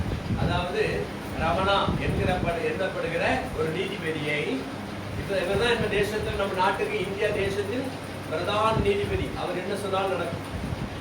பிரதான நீதிபதியை உச்ச நீதிமன்றம், அந்த உச்ச நீதிமன்றத்துல அவர் பிரதான நீதிபதியாக இருந்த பாப்டே என்கிற ஒரு மராட்டியர் பாப்டே என்கிறவர். அந்த பாப்டே முந்தானத்தோட அவருடைய பதவி முடிஞ்சிச்சு. பதவி என்னன்னா அவருடைய வருடங்கள் அந்த பதவி நிறைவேறிவிட்டது. ஆகவே இனி புதிய ஒரு ஸ்தானாதிபதியை ஏற்படுத்த வேண்டும் என்று சொல்லி புதிய நியாயாதிபதியை ஏற்படுத்தினார்கள். அவர்தான் இந்த ரமணா என்கப்படுகிறவர். இந்த ரமணாவை யார் நீதிபதியாக அபிஷேகம் பண்ணி வைத்தார் என்றால் நம்முடைய ஜனாதிபதி, பிரசிடென்ட் ஆஃப் இந்தியா, நம்முடைய இந்திய ஜனாதிபதி அவரை அபிஷேகம் பண்ணி வைத்தார். அல்லேலூயா, அல்லேலூயா. ஏன் சொன்னா ஒருத்தர் அபிஷேகம் பண்ணி வைக்கிற ஒரு பிரதான ஒரு காரியம் இருக்கிறது. இந்த இடத்துல ராஜாக்களை அபிஷேகம் பண்ணி வைக்கிற அபிஷேகம் இந்த எலியா பெற்றிருக்கிறார். அல்லேலூயா. அதே வேளையில இன்னொரு இடத்துல பார்க்கிறோம், ராஜாவை அபிஷேகம் பண்ணுகிற தகுதி நம்ம யாருக்கு? அந்த சாமுவேலுக்கு இருந்தது. அல்லேலூயா. அந்த சாமுவேல் ராஜாக்களை அபிஷேகம் பண்ணி வைத்தார். எத்தனை ராஜாக்களை அபிஷேகம் பண்ணிட்டார்? 2 ராஜாக்கள். ஒன்னு சவுல் ராஜாவை, 2 தாவீது ராஜாவை. அவர் 2 ராஜாக்களை அபிஷேகம் பண்ணிட்டார். அது மாத்திரமல்ல, எவன் தப்பு பண்ணானோ அவர் வெட்டி போடுகிற அபிஷேகத்தை பெற்றிருக்கார். எவன் தப்பு பண்ணானோ அவர் என்ன பண்ணுவாரு? கண்டித்து போடுவார். அவ்வளவு ஒரு வல்லமை பெற்றிருந்தார். அதே போலதான் எலிஷாவுக்கு அவ்வளவு வல்லமை. எலிஷாவை அந்த அபிஷேகத்தை பெற்றிருந்தார். பார்க்கிறோம் மத்தேயு புத்தகம் 5ஆம் அதிகாரம் 10ஆம் வசனத்துல வாசிக்கிறோம். அந்த எலியா எதன் மீது வைராக்கியமாய் இருந்தார் என்று பார்த்தால் கர்த்தர் பேரில் வைராக்கியமாய் இருந்தார்.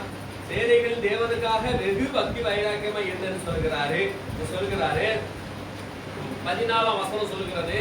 19:14 1 ராஜாக்கள் 19:14 வாசிக்கிறேன். அதற்கு அவன், சேனைகள் தேவனாகிய கர்த்தருக்காக வெகு பக்தி வைராக்கியமாய் இருந்தேன். இஸ்ரவேல் புத்திரர் உமது உடன்படிக்கையை தள்ளிவிட்டார்கள். உம்முடைய பலிபீடங்களை இடித்து உம்முடைய தீர்க்கதரிசிகளை பட்டயத்தினால் கொண்டு போட்டார்கள்.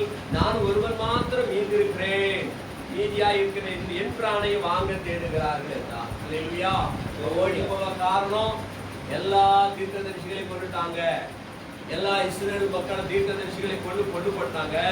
உடன்படிக்கையை தள்ளிவிட்டார்கள். தேவன் அவர்களிடத்தில் ஏற்படுத்தின உடன்படிக்கையை இஸ்ரவேல் மக்கள் தள்ளிட்டாங்க. தீர்க்கதரிசிகளை கொலை பண்ணிட்டாங்க. ஆக நான் ஒருவன் மாத்திரம் மீந்திருக்கிறேன்.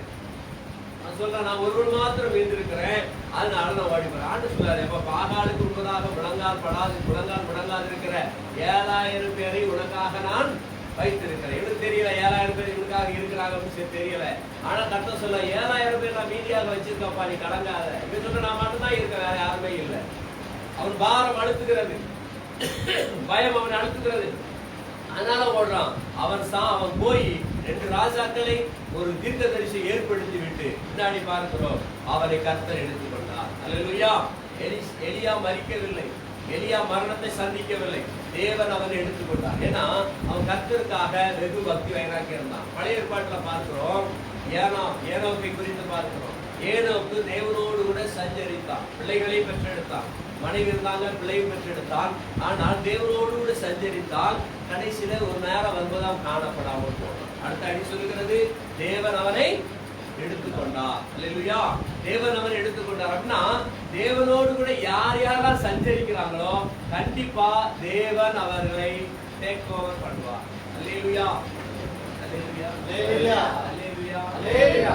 அப்போ நாம கர்த்தரோடு கூட இருந்தோம்னா, கர்த்தரோடு கூட சஞ்சரிக்குமானால் அவர் வரும் நாளிலே தாராமா சைத்து அன்பாய் கூப்பிட்டு சேர்த்து கொள்வார். அவர் வருகையிலே அவருடனே ஆடி பாடியே ஆனந்தமே பரமானந்தமே, இது மாபெரும் பாக்கியமே. இந்த பாதளத்தில் சொந்தக்காரவர் எங்கள் உள்ளத்தில் சொந்தமானாமே. இந்த பாதளத்தில் சொந்தக்காரவர் எங்கள் உள்ளத்தில் சொந்தமானாமே. யார் யாரோ சொந்தமாக பாராட்டி சொந்தமாக வைத்துக் கொள்ளுங்க. உலகத்துல சொந்தங்கள் சொந்தம் கிடையாது. உலகத்துல சொந்தங்களா அப்படி பார்த்தா எத்தனை பேருக்கு உங்க சொந்தங்கள்லாம் எங்களோட ரொம்ப நல்ல ஐக்கியத்துல நல்ல சமாதானமா இருக்காங்க? இதுல எத்தனை பேர் சொல்லணும்? எங்க சொந்தங்கள்லாம் எங்களோட ரொம்ப ஐக்கியத்துல இருக்காங்க. யாரும் சொல்ல முடியுமா? மாமனுக்கு மச்சான பிடிக்கல, மச்சானுக்கு மாமனும் பிடிக்கல, அக்காளுக்கு தகைச்சி பிடிக்கல, தகைச்சிக்கு அக்காவை பிடிக்கல. அப்படிதானே? நடக்கலையா? எங்க சொந்தங்கள் அப்படியே இருக்குது. யாருக்குமே யாரையும் பிடிக்கல. சொந்தங்கள் தான் சொந்தம் என்று சொல்லிக் கொள்ள உண்மை விட யாரும் இல்ல, சொத்து என்று அள்ளிக்கொள்ள உண்மை விட ஏதும் இல்ல. இயேசுவே இயேசுவே இயேசுவே எல்லாம் இயேசுவே இயேசுவே இயேசுவே இயேசுவே எல்லாம் இயேசுவே. சொந்தம் என்று சொல்லிக்கொள்ள எல்லா சொந்தமும் பகைதான். சொந்தம் ஒரு நாள் பகை அல்லவா, அந்தம் பறந்திடும் புகை அல்லவா, தேசம் நெஞ்சுக்கு நெருப்பல்லவா, இயேசுவை என் வாழ்வில் பொறுப்பல்லவா, இயேசுவை நம்பி வா, உன் உள்ளத்தில் அமைதி தந்திடுவா.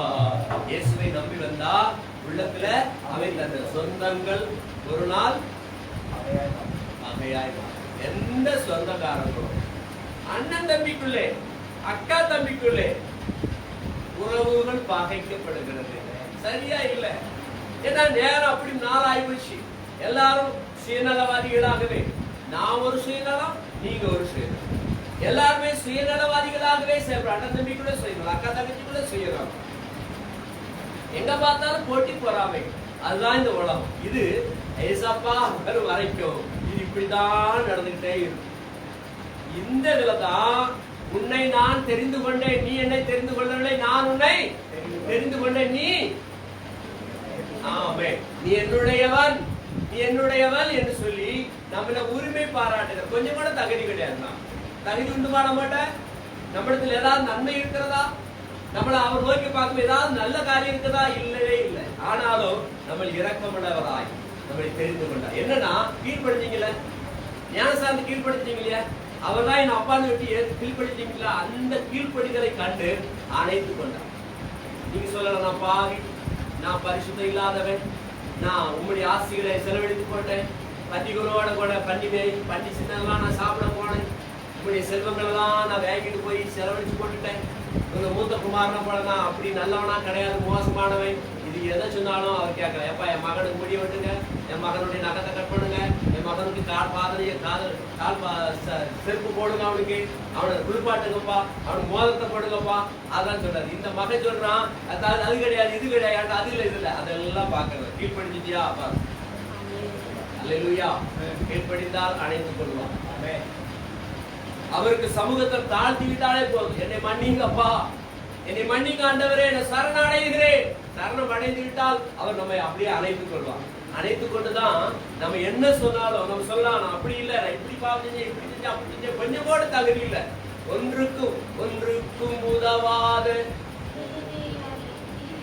என்னை அழைத்தீ, உன்னத அன்பார் என்னை நேசித்தீ, ராஜாக்களாக மாற்றிவிட்டீர் ஐயா, ஆசாரியனாக மாற்றிவிட்டீர். ஒன்றுக்கு உதவாத நம்ம அழைச்சார். ஆமென், அல்லேலூயா. அதை அழைத்த தேவன் நம்மளை பக்தி வைராக்கியத்துக்கு அழைத்திருக்கிறார். ஏதோக்கு சஞ்சரித்தா எடுத்துக் கொள்ளப்பட்டார். அதே போல எலியா சஞ்சரித்தார், தேவனோடு கூட நடந்தார். அவரை தேவனுக்கு பக்தி வைராக்கியம் பாராட்ட எடுத்துக் கொள்ளப்பட்டார். இதே பக்தி வைராக்கியம் உனக்குள்ள இருக்குமானால் கர்த்தர் உன்னை ஒரு நாள் அவர் எடுத்துக் கொள்வார். ஆமென், அல்லேலூயா. சொல்லுகிறது மத்தேயு 5:10 சொல்லப்படுகிறது, நீதி நிமித்தம் துன்பப்படுகிறவர்கள் பாக்கியவான்கள். ஆமென், அல்லேலூயா. பரலோக ராஜ்யம் அவர்களுடைய. நீதிக்காக நீங்க துன்பப்பட்டீங்கன்னா கண்டிப்பா கவலைப்படாதீங்க. நீதிக்காக நீங்க பிரயாசப்படும் போது துன்பம் வரும். நல்லது செய்யப்போனா உங்களுக்கு துன்பம் வரும். நேர்மையாய் நடக்கிறவர்களுக்கு துன்பம் வரும். ஆனா துன்பத்தை கண்டு நேர்மை செய்து விட்டு விலகிவிட்டா சாபம் வரும். அதனால துன்பம் வந்தால் பரவாயில்ல, என் கர்த்தருக்காக நான் நேர்மையாகவே இருப்பேன். முழுவதும் முழுசும் என் ஜீவன் பிரியும் வரை, என் சுவாசம் ஒழியும் வரை உண்மையே ஆராதிப்பேன். பிரியும் வரை நான் விடவே மாட்டேன். என்ன நடந்தாலும் பரவாயில்ல, ஏன் நடந்தாலும் பரவாயில்ல. எத்தனை துன்பம், எத்தனை எதிர்ப்புகள், எத்தனை அவமானங்கள், நிந்தைகள் போறான், ஏசப்பா வரலையா? அதனாலதான் அவருக்கு பிதாவிடத்துல மன்னிப்பு கேட்டு நமக்கு மன்னிப்பு கொடுத்திருக்கிறாரு. ஆக உலகம் நம்ம பகைக்கும், உலகம் ஒரு நாள் பகைக்கும். வெளுத்ததெல்லாம் பாலல்ல, வெளிச்சமெல்லாம் ஒளி அல்ல, சலித்து கொண்ட நெஞ்சமே கர்த்தரின் இயேசுவை அன்பீரே. சலித்து கொண்ட நெஞ்சம், வெளுத்ததெல்லாம் நம்ம பால் நினைக்கிறோம், ஒண்ணும் கிடையாது, எல்லாம் ஏமாச்சு. பாடுமா தெரியும், ஆனா உள்ள என்ன இருக்கு? கண்டிப்பா கஷ்டம் என்ன இருக்குது. தற்கொலை பண்ணா கள்ளிப்பால் என்ன பண்ணுவாங்களாம்? கள்ளிப்பால் தெரியுமா? கள்ளிப்பாலை குடிக்கிறது, எருக்கலம் பாலை குடிக்கிறது. எருக்கலம் பாலை குடிச்சு என்ன ஆயிடுவாங்க? அவுட் ஆயிடுவாங்க. அப்புறம் ஏதோ ஒரு காய் இருக்குது, என்ன காய் அது? அரளிக்காய். இந்த அரளிக்காய் தான் ஒரு நாள் எங்க அக்காவும் நானும் அதை உடைச்சி அதை இடிச்சு குடிச்சு செத்துருவோம் அப்படின்னு சொல்லி வளாந்தரத்துக்கு போயிட்டான். நான் தேடி வளாந்தரத்துக்கு போயிட்டேன். அவ இதை அடிச்சு அதெல்லாம் பத்தி ரெடியா வச்சிருக்கா. இதை நம்ம அங்க போய் தின்னுட்டு செத்துருவோம். வா, சாவதுக்கு பயம், வேண்டவே வேண்டாம், சாகவே வேண்டாம், நம்ம வாழ்வோம் வா அப்படின்னு சொல்லி அவளை அழுது கூப்பாடு போட்டதுனால அவருக்கு மனம் இறங்கி, சரி தம்பி சாவது பயப்படும் அப்படின்னு சொல்லி அவன் என்னை கூட்டிட்டு வேற வீட்டுக்கு வந்தான். அன்னைக்கு 2 பேரும் காலியாயிருக்கு. ஆனா என்ன கர்த்தரின் அனாதி தீர்மானம். ஆமென், அல்லேலூயா. அனாதி தீர்மானத்தினால இங்க இருக்குன்னு சொல்லிதான் அன்னைக்கு எட்டப்பட்டிருக்காரு. அந்த ஆபத்துல தேவன் பாதுகாத்து இருக்கிறார். ஆனால் அவன் இருக்கல, அவன் எதை விரும்பினாலும் அதை போயிட்டான். சாவை விரும்பினவன் போயிட்டான்.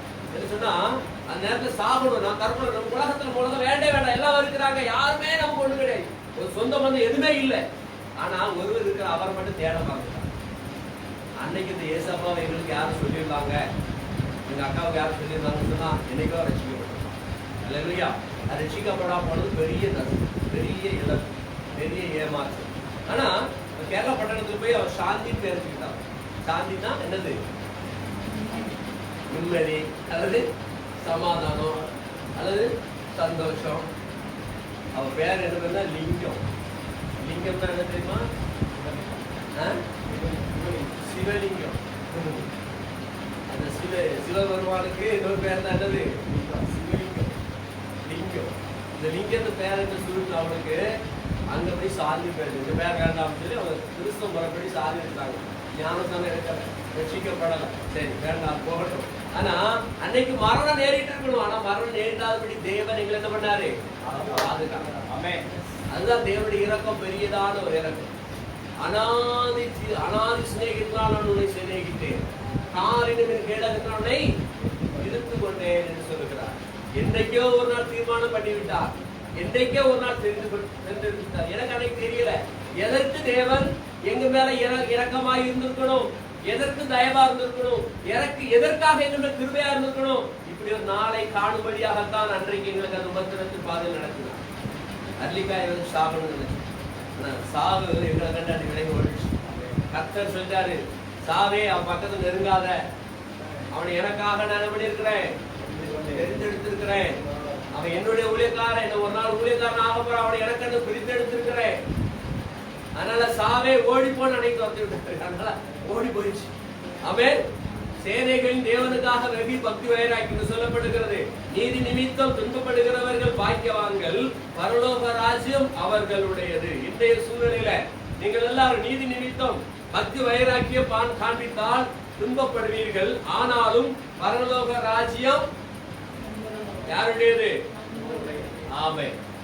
துன்ப வரும், துன்ப வரும்னு கவலைப்படுறாதீங்க. நீங்க நல்லா பாடி ஜெபித்து ஸ்தோத்தரிக்கும் போது பக்கத்துல உள்ளவங்க திட்டுவாங்க, பக்கத்துல உள்ளவங்க ஏளனம் பண்ணுவாங்க, உங்களை குறிச்சு வேற விதமாலாம் பேசுவாங்க. அதை பத்தி கேர் பண்ணவே கூடாது. நான் என் நேசருடையவன். ஆமென்.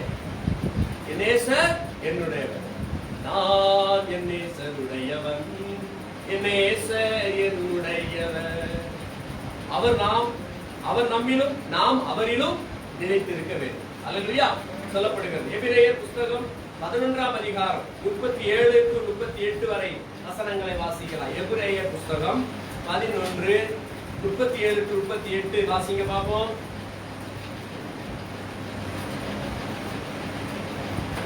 யார் யாரெல்லாம் இந்த உபத்திரப்பட்டாங்க, அவருக்கு என்னென்ன நேர்ந்ததுன்னு நாம எபிரேயர்ல விசுவாசத்தில் நடந்தவர்களுக்கு கிடைத்த பிரதிபலனை நாம அங்க பார்க்கலாம். வாசிங்க பாப்பால. கல்லறி உண்டார்கள். யார் கல்லறி உண்டாக? விசுவாசத்துல இருந்தவர்கள் கல்லறிந்தாங்க. வேறு அப்போஸ்தலனாகிய பவுலை கல்லறிந்தார்கள். அவன் செத்த மாதிரி விழுந்து கிடந்தான். ஒரே போன் போட்டாங்க. கல்லறிந்து நினைச்சிட்டாங்க. அவன் செத்து போட்டான். அப்படியே கிடந்தான். பிரேதமா கிடக்கிறான். பூச்சி பேச்சு இல்ல. எல்லாரும் நினைச்சிட்டாங்க இவன் அவுட்டு, செத்துட்டான் அப்படி சொல்லி போயிட்டாங்க. ஆனா அப்படி இருந்தா மறுபடியும் ஒளிஞ்சிருக்கணும். அல்லேலூயா. அது சொல்லப்படுகிறது. கல்லறி உண்டார்கள். வாளால் என்ன பண்ணாங்க? அறுப்புண்டார்கள். பழைய நாட்கள் எல்லாம் 2 மரத்துக்கு நடுவாக அவனை நிறுத்தி 2 பேர் வாழை பிடித்து கொண்டு அந்த மனசு என்ன பண்ணுவாங்க? திருச்சிரான்னு அறுப்பாங்க. அவன் ரத்தம் சொடு வடியும், கத்துவான், கதறுவான், குப்பாடு போட ஒண்ணு நடக்க. கொஞ்ச நேரத்துல அவன் உயிரை அடங்கிவிடும்.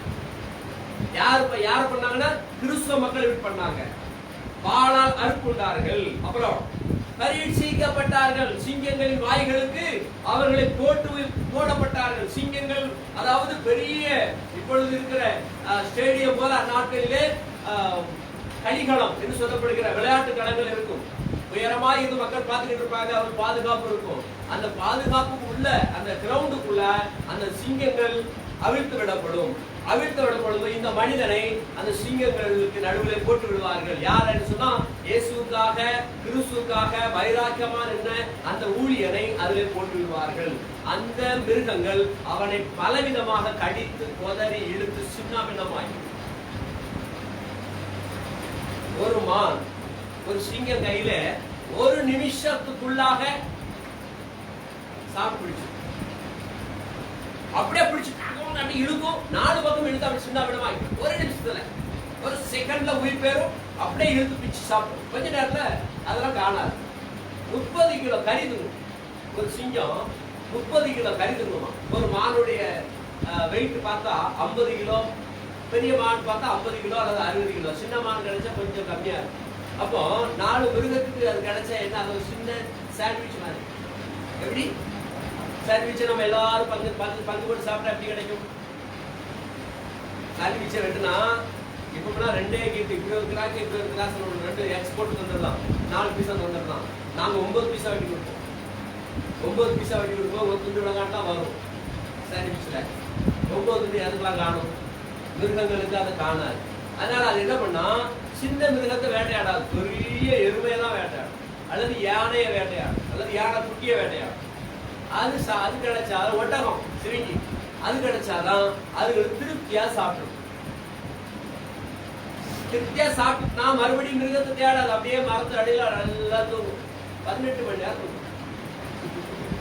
அதோட தூக்க டைம் எப்படி? நமக்கெல்லாம் 8 மணி நேரம். சிங்கத்துக்கு தூக்க டைம் எப்படியா? 18 ஹவர் தூங்கிட்டே இருக்கு. சரியான தூங்கு. எப்பவும் தூங்கிக்கிட்டே இருக்கு. எழுந்திருக்கிறது பசி எடுத்தாதான் அப்படியே எழுந்து அப்படியே சடை விடும், அப்படி பட்டா விடும். அதுக்கப்புறம் வேட்டை ஆரம்பிக்கும். அப்புறம் எது வருதோ அடிச்சாகும். அதுக்கு கேட்கவா வேணும்?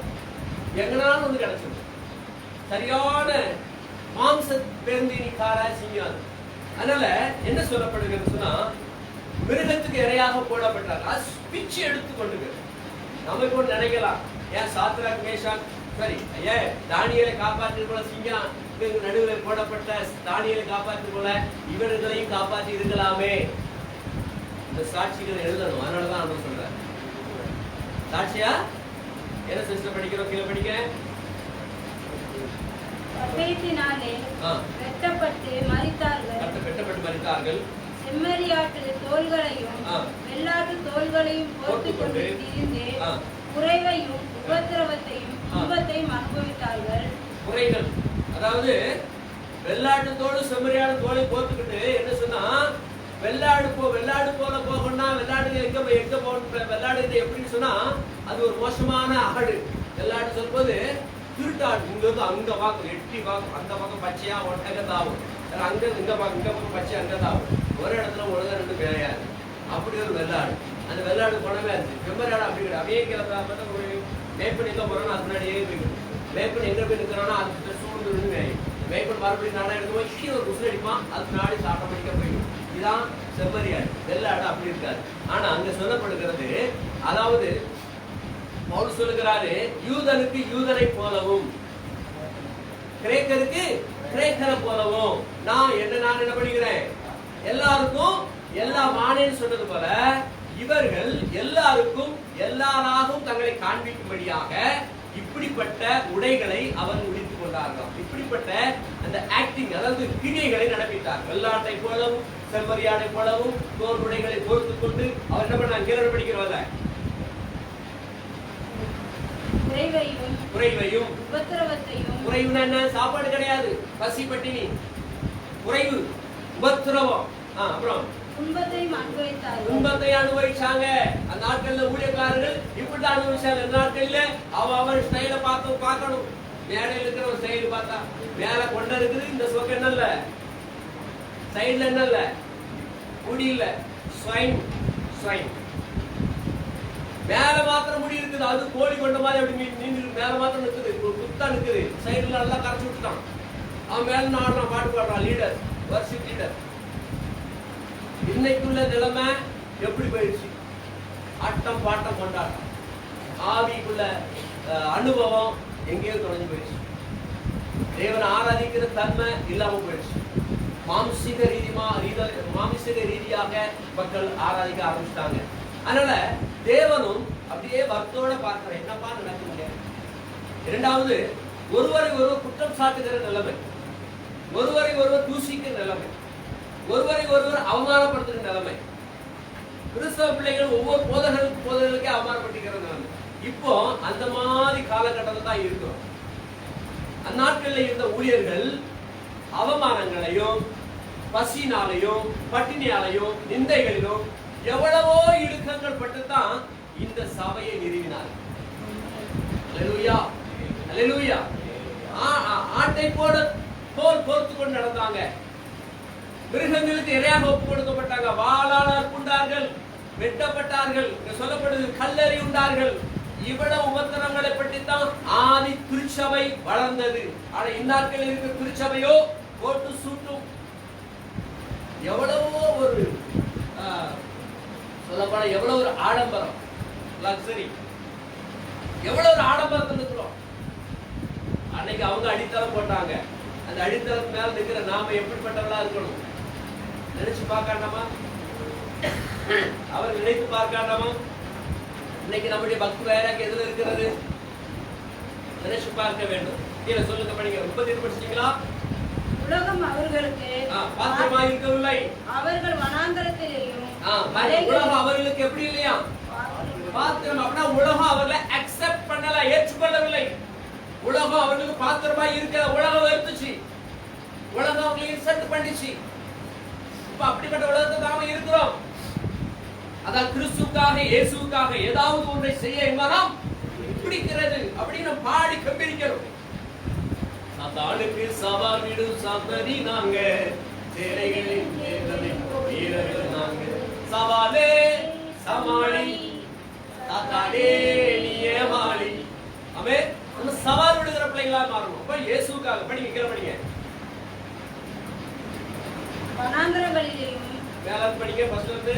உலகம் அவர்களுக்கு பாத்திரமா இருக்கவில்லை, அவர்கள் வனாந்தரங்களிலேயும் மலைகளிலேயும் குகைகளிலேயும் பூமியின் வெடிப்புகளிலேயும் சிதறுண்ட. வனாந்தரத்துல, மலைகளிலே, குகைகளிலே, பூமியின் வெடிப்புகளிலே எவ்வளவு உபத்திரப்பட்டிருக்காங்க.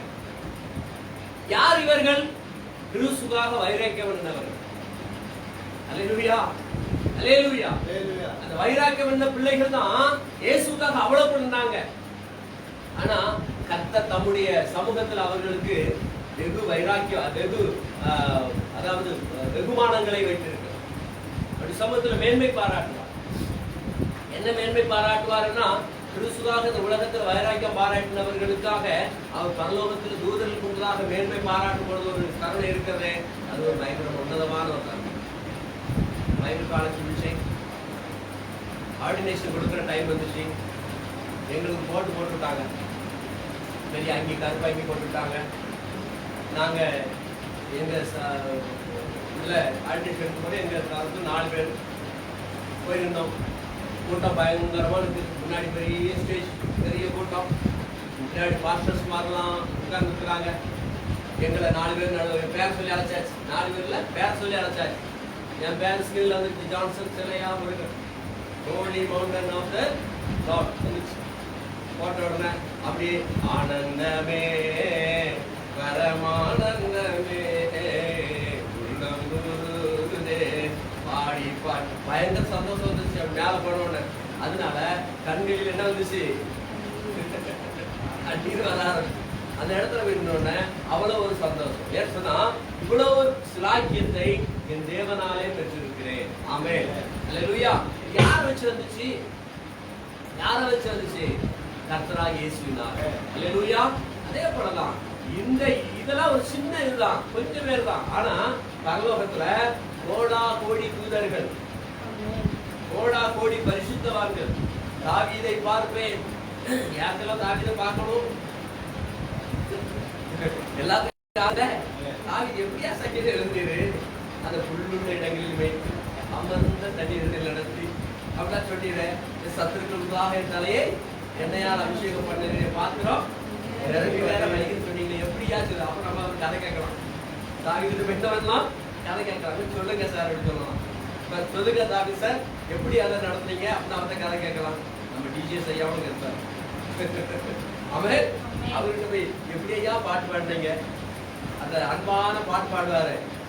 அன்பே அன்பே அன்பே ஆயுதவே ஆனந்தமானந்தமே ஒரு நாளும் தயை கண்டேனையா அன்னால் என்னை நிறுத்தேனையா உந்தை பெரிதையா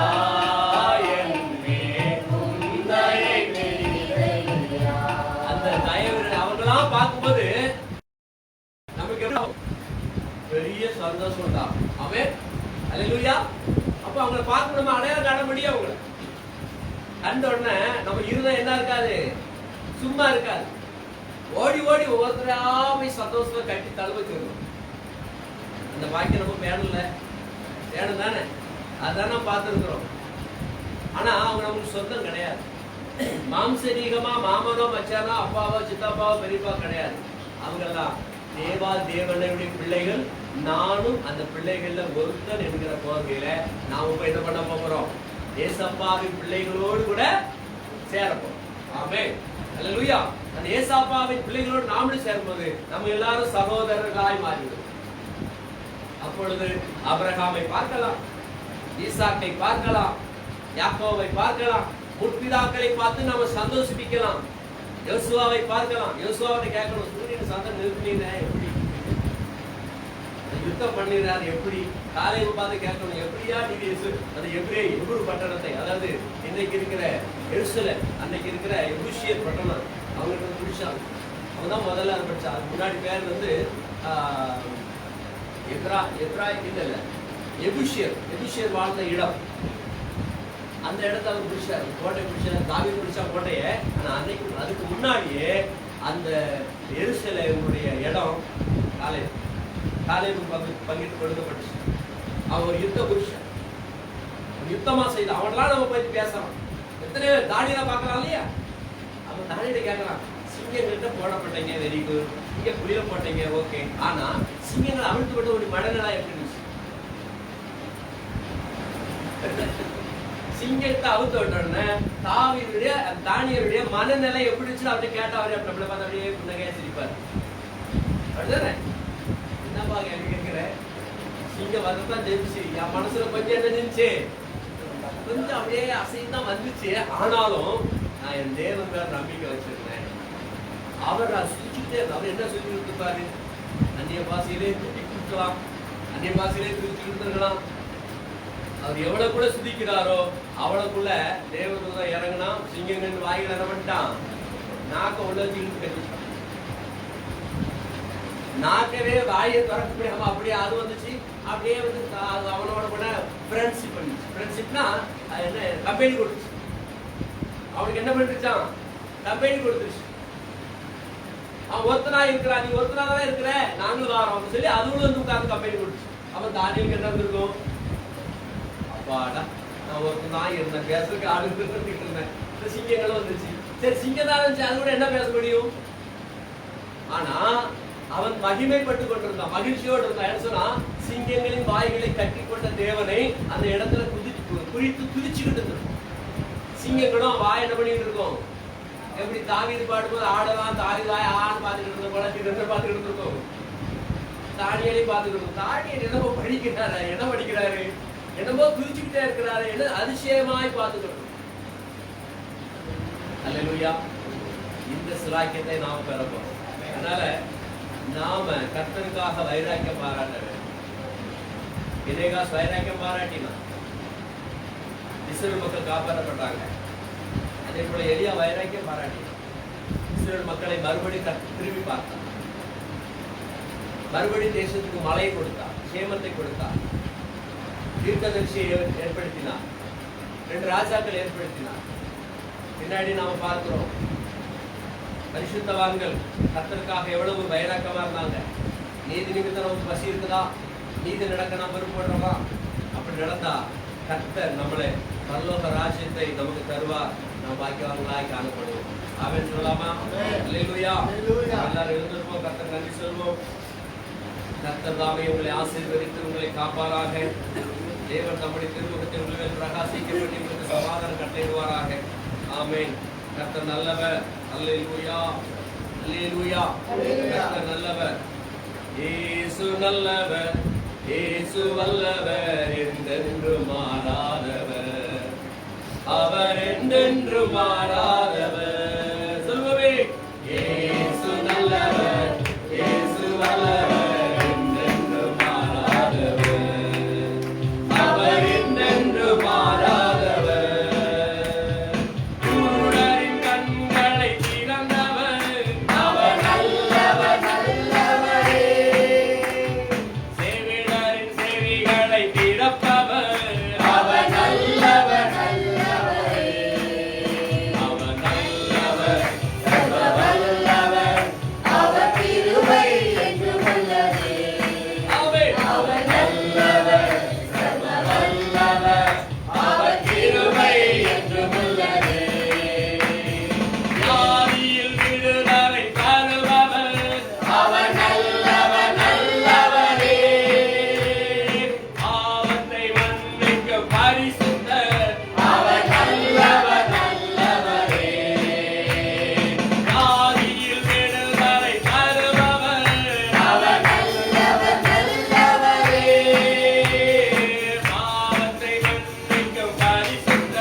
எலியாவை பார்க்கிறோம்.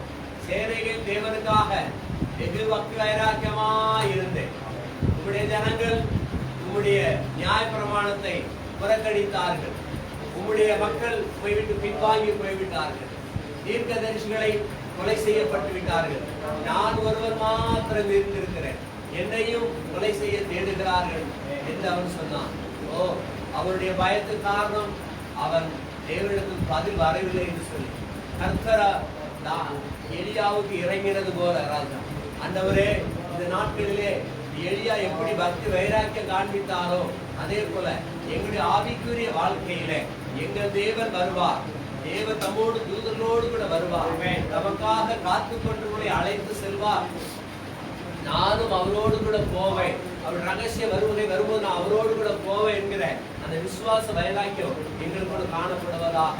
ஆண்டவரே, நேரலையிலே பார்த்து கொண்டு அப்பா உட்கார்ந்தபடி சமூகத்தில் இருக்கிற ஒவ்வொரு பிள்ளைகளையும் கரத்தில் ஒப்பு கொடுக்கிற ராஜா, இவர்களை இரத்த கோட்டைகளை மறைத்து காத்து கொள்வீராக. தேவ சமாதானமும் சந்தோஷம் நிறைவான ஆசீர்வாத பிள்ளைகளின் வாழ்க்கையில் அனுதினம் இருக்கும்படியாக சொல்லிக்கிறேன். கர்த்தரை கேட்ட விசுவாச வைராக்கியம் காணப்படட்டும். வேதத்தில் வைராக்கியமாய் இருந்து வேதத்தை கற்றுக்கொள்ள நான் கிறிஸ்துவுடையவர், நான் கிறிஸ்துவுடையவர் என்று சொல்லி அவர்கள் தங்களை தேவனுக்காக ஒப்பு கொடுத்தவர்களாய் காணப்படவும். அதே போல என்ன துக்கம் வந்தாலும், கிறிஸ்துக்காக என்ன பாடு வந்தாலும் எல்லாம் சகித்துக் கொள்ளத்தக்கதாக அவர்களுக்கு ஆவிக்குரிய பலனை தந்தரலங்கப்பா, உற்சாகத்தை தந்தரலங்க. ஆவிக்குரிய வல்லமையினால் நிரப்புங்க ஆண்டவரே. எழுந்து பிரகாசிக்க உதவி செய்யுங்க. அல்லேலூயா. நீர் ஒவ்வொரு நாளும் உடைய பிள்ளைகளை வேலை இழைத்து காத்துக் கொள்ளுங்க. இரத்த கோட்டைகளை மறைத்துக் கொள்ளுங்க. எந்த தீங்குகளும் உடைய பிள்ளைகள் நேரிடாதபடிக்கு, எந்த வாதை உடைய பிள்ளைகளை தொடாதபடிக்கு அப்பா கர்த்தாவே உடைய பிள்ளைகளை பாதுகாத்துக் கொள்ளும்படியாக ஜெபிக்கிறேன். இந்த உலகம் முழுவதும், இந்த இந்திய தேசம் முழுவதும் கொரோனாவின் தாக்கம் அதிகமாக இருந்து கொண்டிருந்தாலும் உடைய பிள்ளைகளை பாதுகாத்துக் கொள்ளுங்கப்பா. ஆண்டவர், நாங்கள் கொரோனாவை இயேசு கிறிஸ்து நாமத்துல நிர்மூலம் பண்ணுகிறோம். ஆண்டவரே, நிக்கிரகம் பண்ணுகிறோம். இயேசு நாமத்தால் அழிக்கப்படுவதாக கட்டளையிடுகிறோம். அப்படியே வியாதி கிருமிகள் அழிக்கப்பட்டு போகட்டும். ஹாஸ்பிட்டல் அட்மிட் ஆகியிருக்கிற பிள்ளைகள் சுகம் பெற்று வீடு திரும்ப வேண்டும். ஆண்டவரே, இன்னும் கொரோனாவின் தாக்கம் அதிகமாகாதபடி இயேசுவின் நாமத்தை ஒளிந்து போகும்படியாக ஜெபிக்கிறோம். ஏசப்பா, அந்த காற்றில் உள்ள அந்த கிருமிகள் தான், தண்ணீர் உள்ள கிருமிகள் தான், உணவில் உள்ள கிருமிகள் தான் இயேசுவின் நாமத்தில் அழிக்கப்படுவதாக. அழிந்து போகட்டும் ஆண்டவரே. சுகம் கொடுக்க, பிள்ளைகளை காத்துக் கொள்ளுங்க. ரத்த கோட்டைகளை மறைத்துக் கொடுங்கப்பா. என் தேவனுடைய நாமம் மகிமைப்படத்தக்கதாக ஒவ்வொரு பிள்ளைகளுமே தேடுகிற உணர்வை கொடுத்தல்லுங்க. இந்த தேசம் ரட்சிக்கப்பட வேண்டும். ஆளும் தலைவர் ரட்சிக்கப்பட வேண்டும். ஆளும் மந்திரிமார்கள் ரட்சிக்கப்பட வேண்டும். எல்லா பிள்ளைகளையும் கர்த்தர் தொடுவீராக வேண்டும். இயேசுவே, அப்படி செய்ய போறதுக்காய் நன்றி ஆண்டவரே. சபையை உடைய கரத்தில் ஒப்புக் கொடுக்கிறேன்.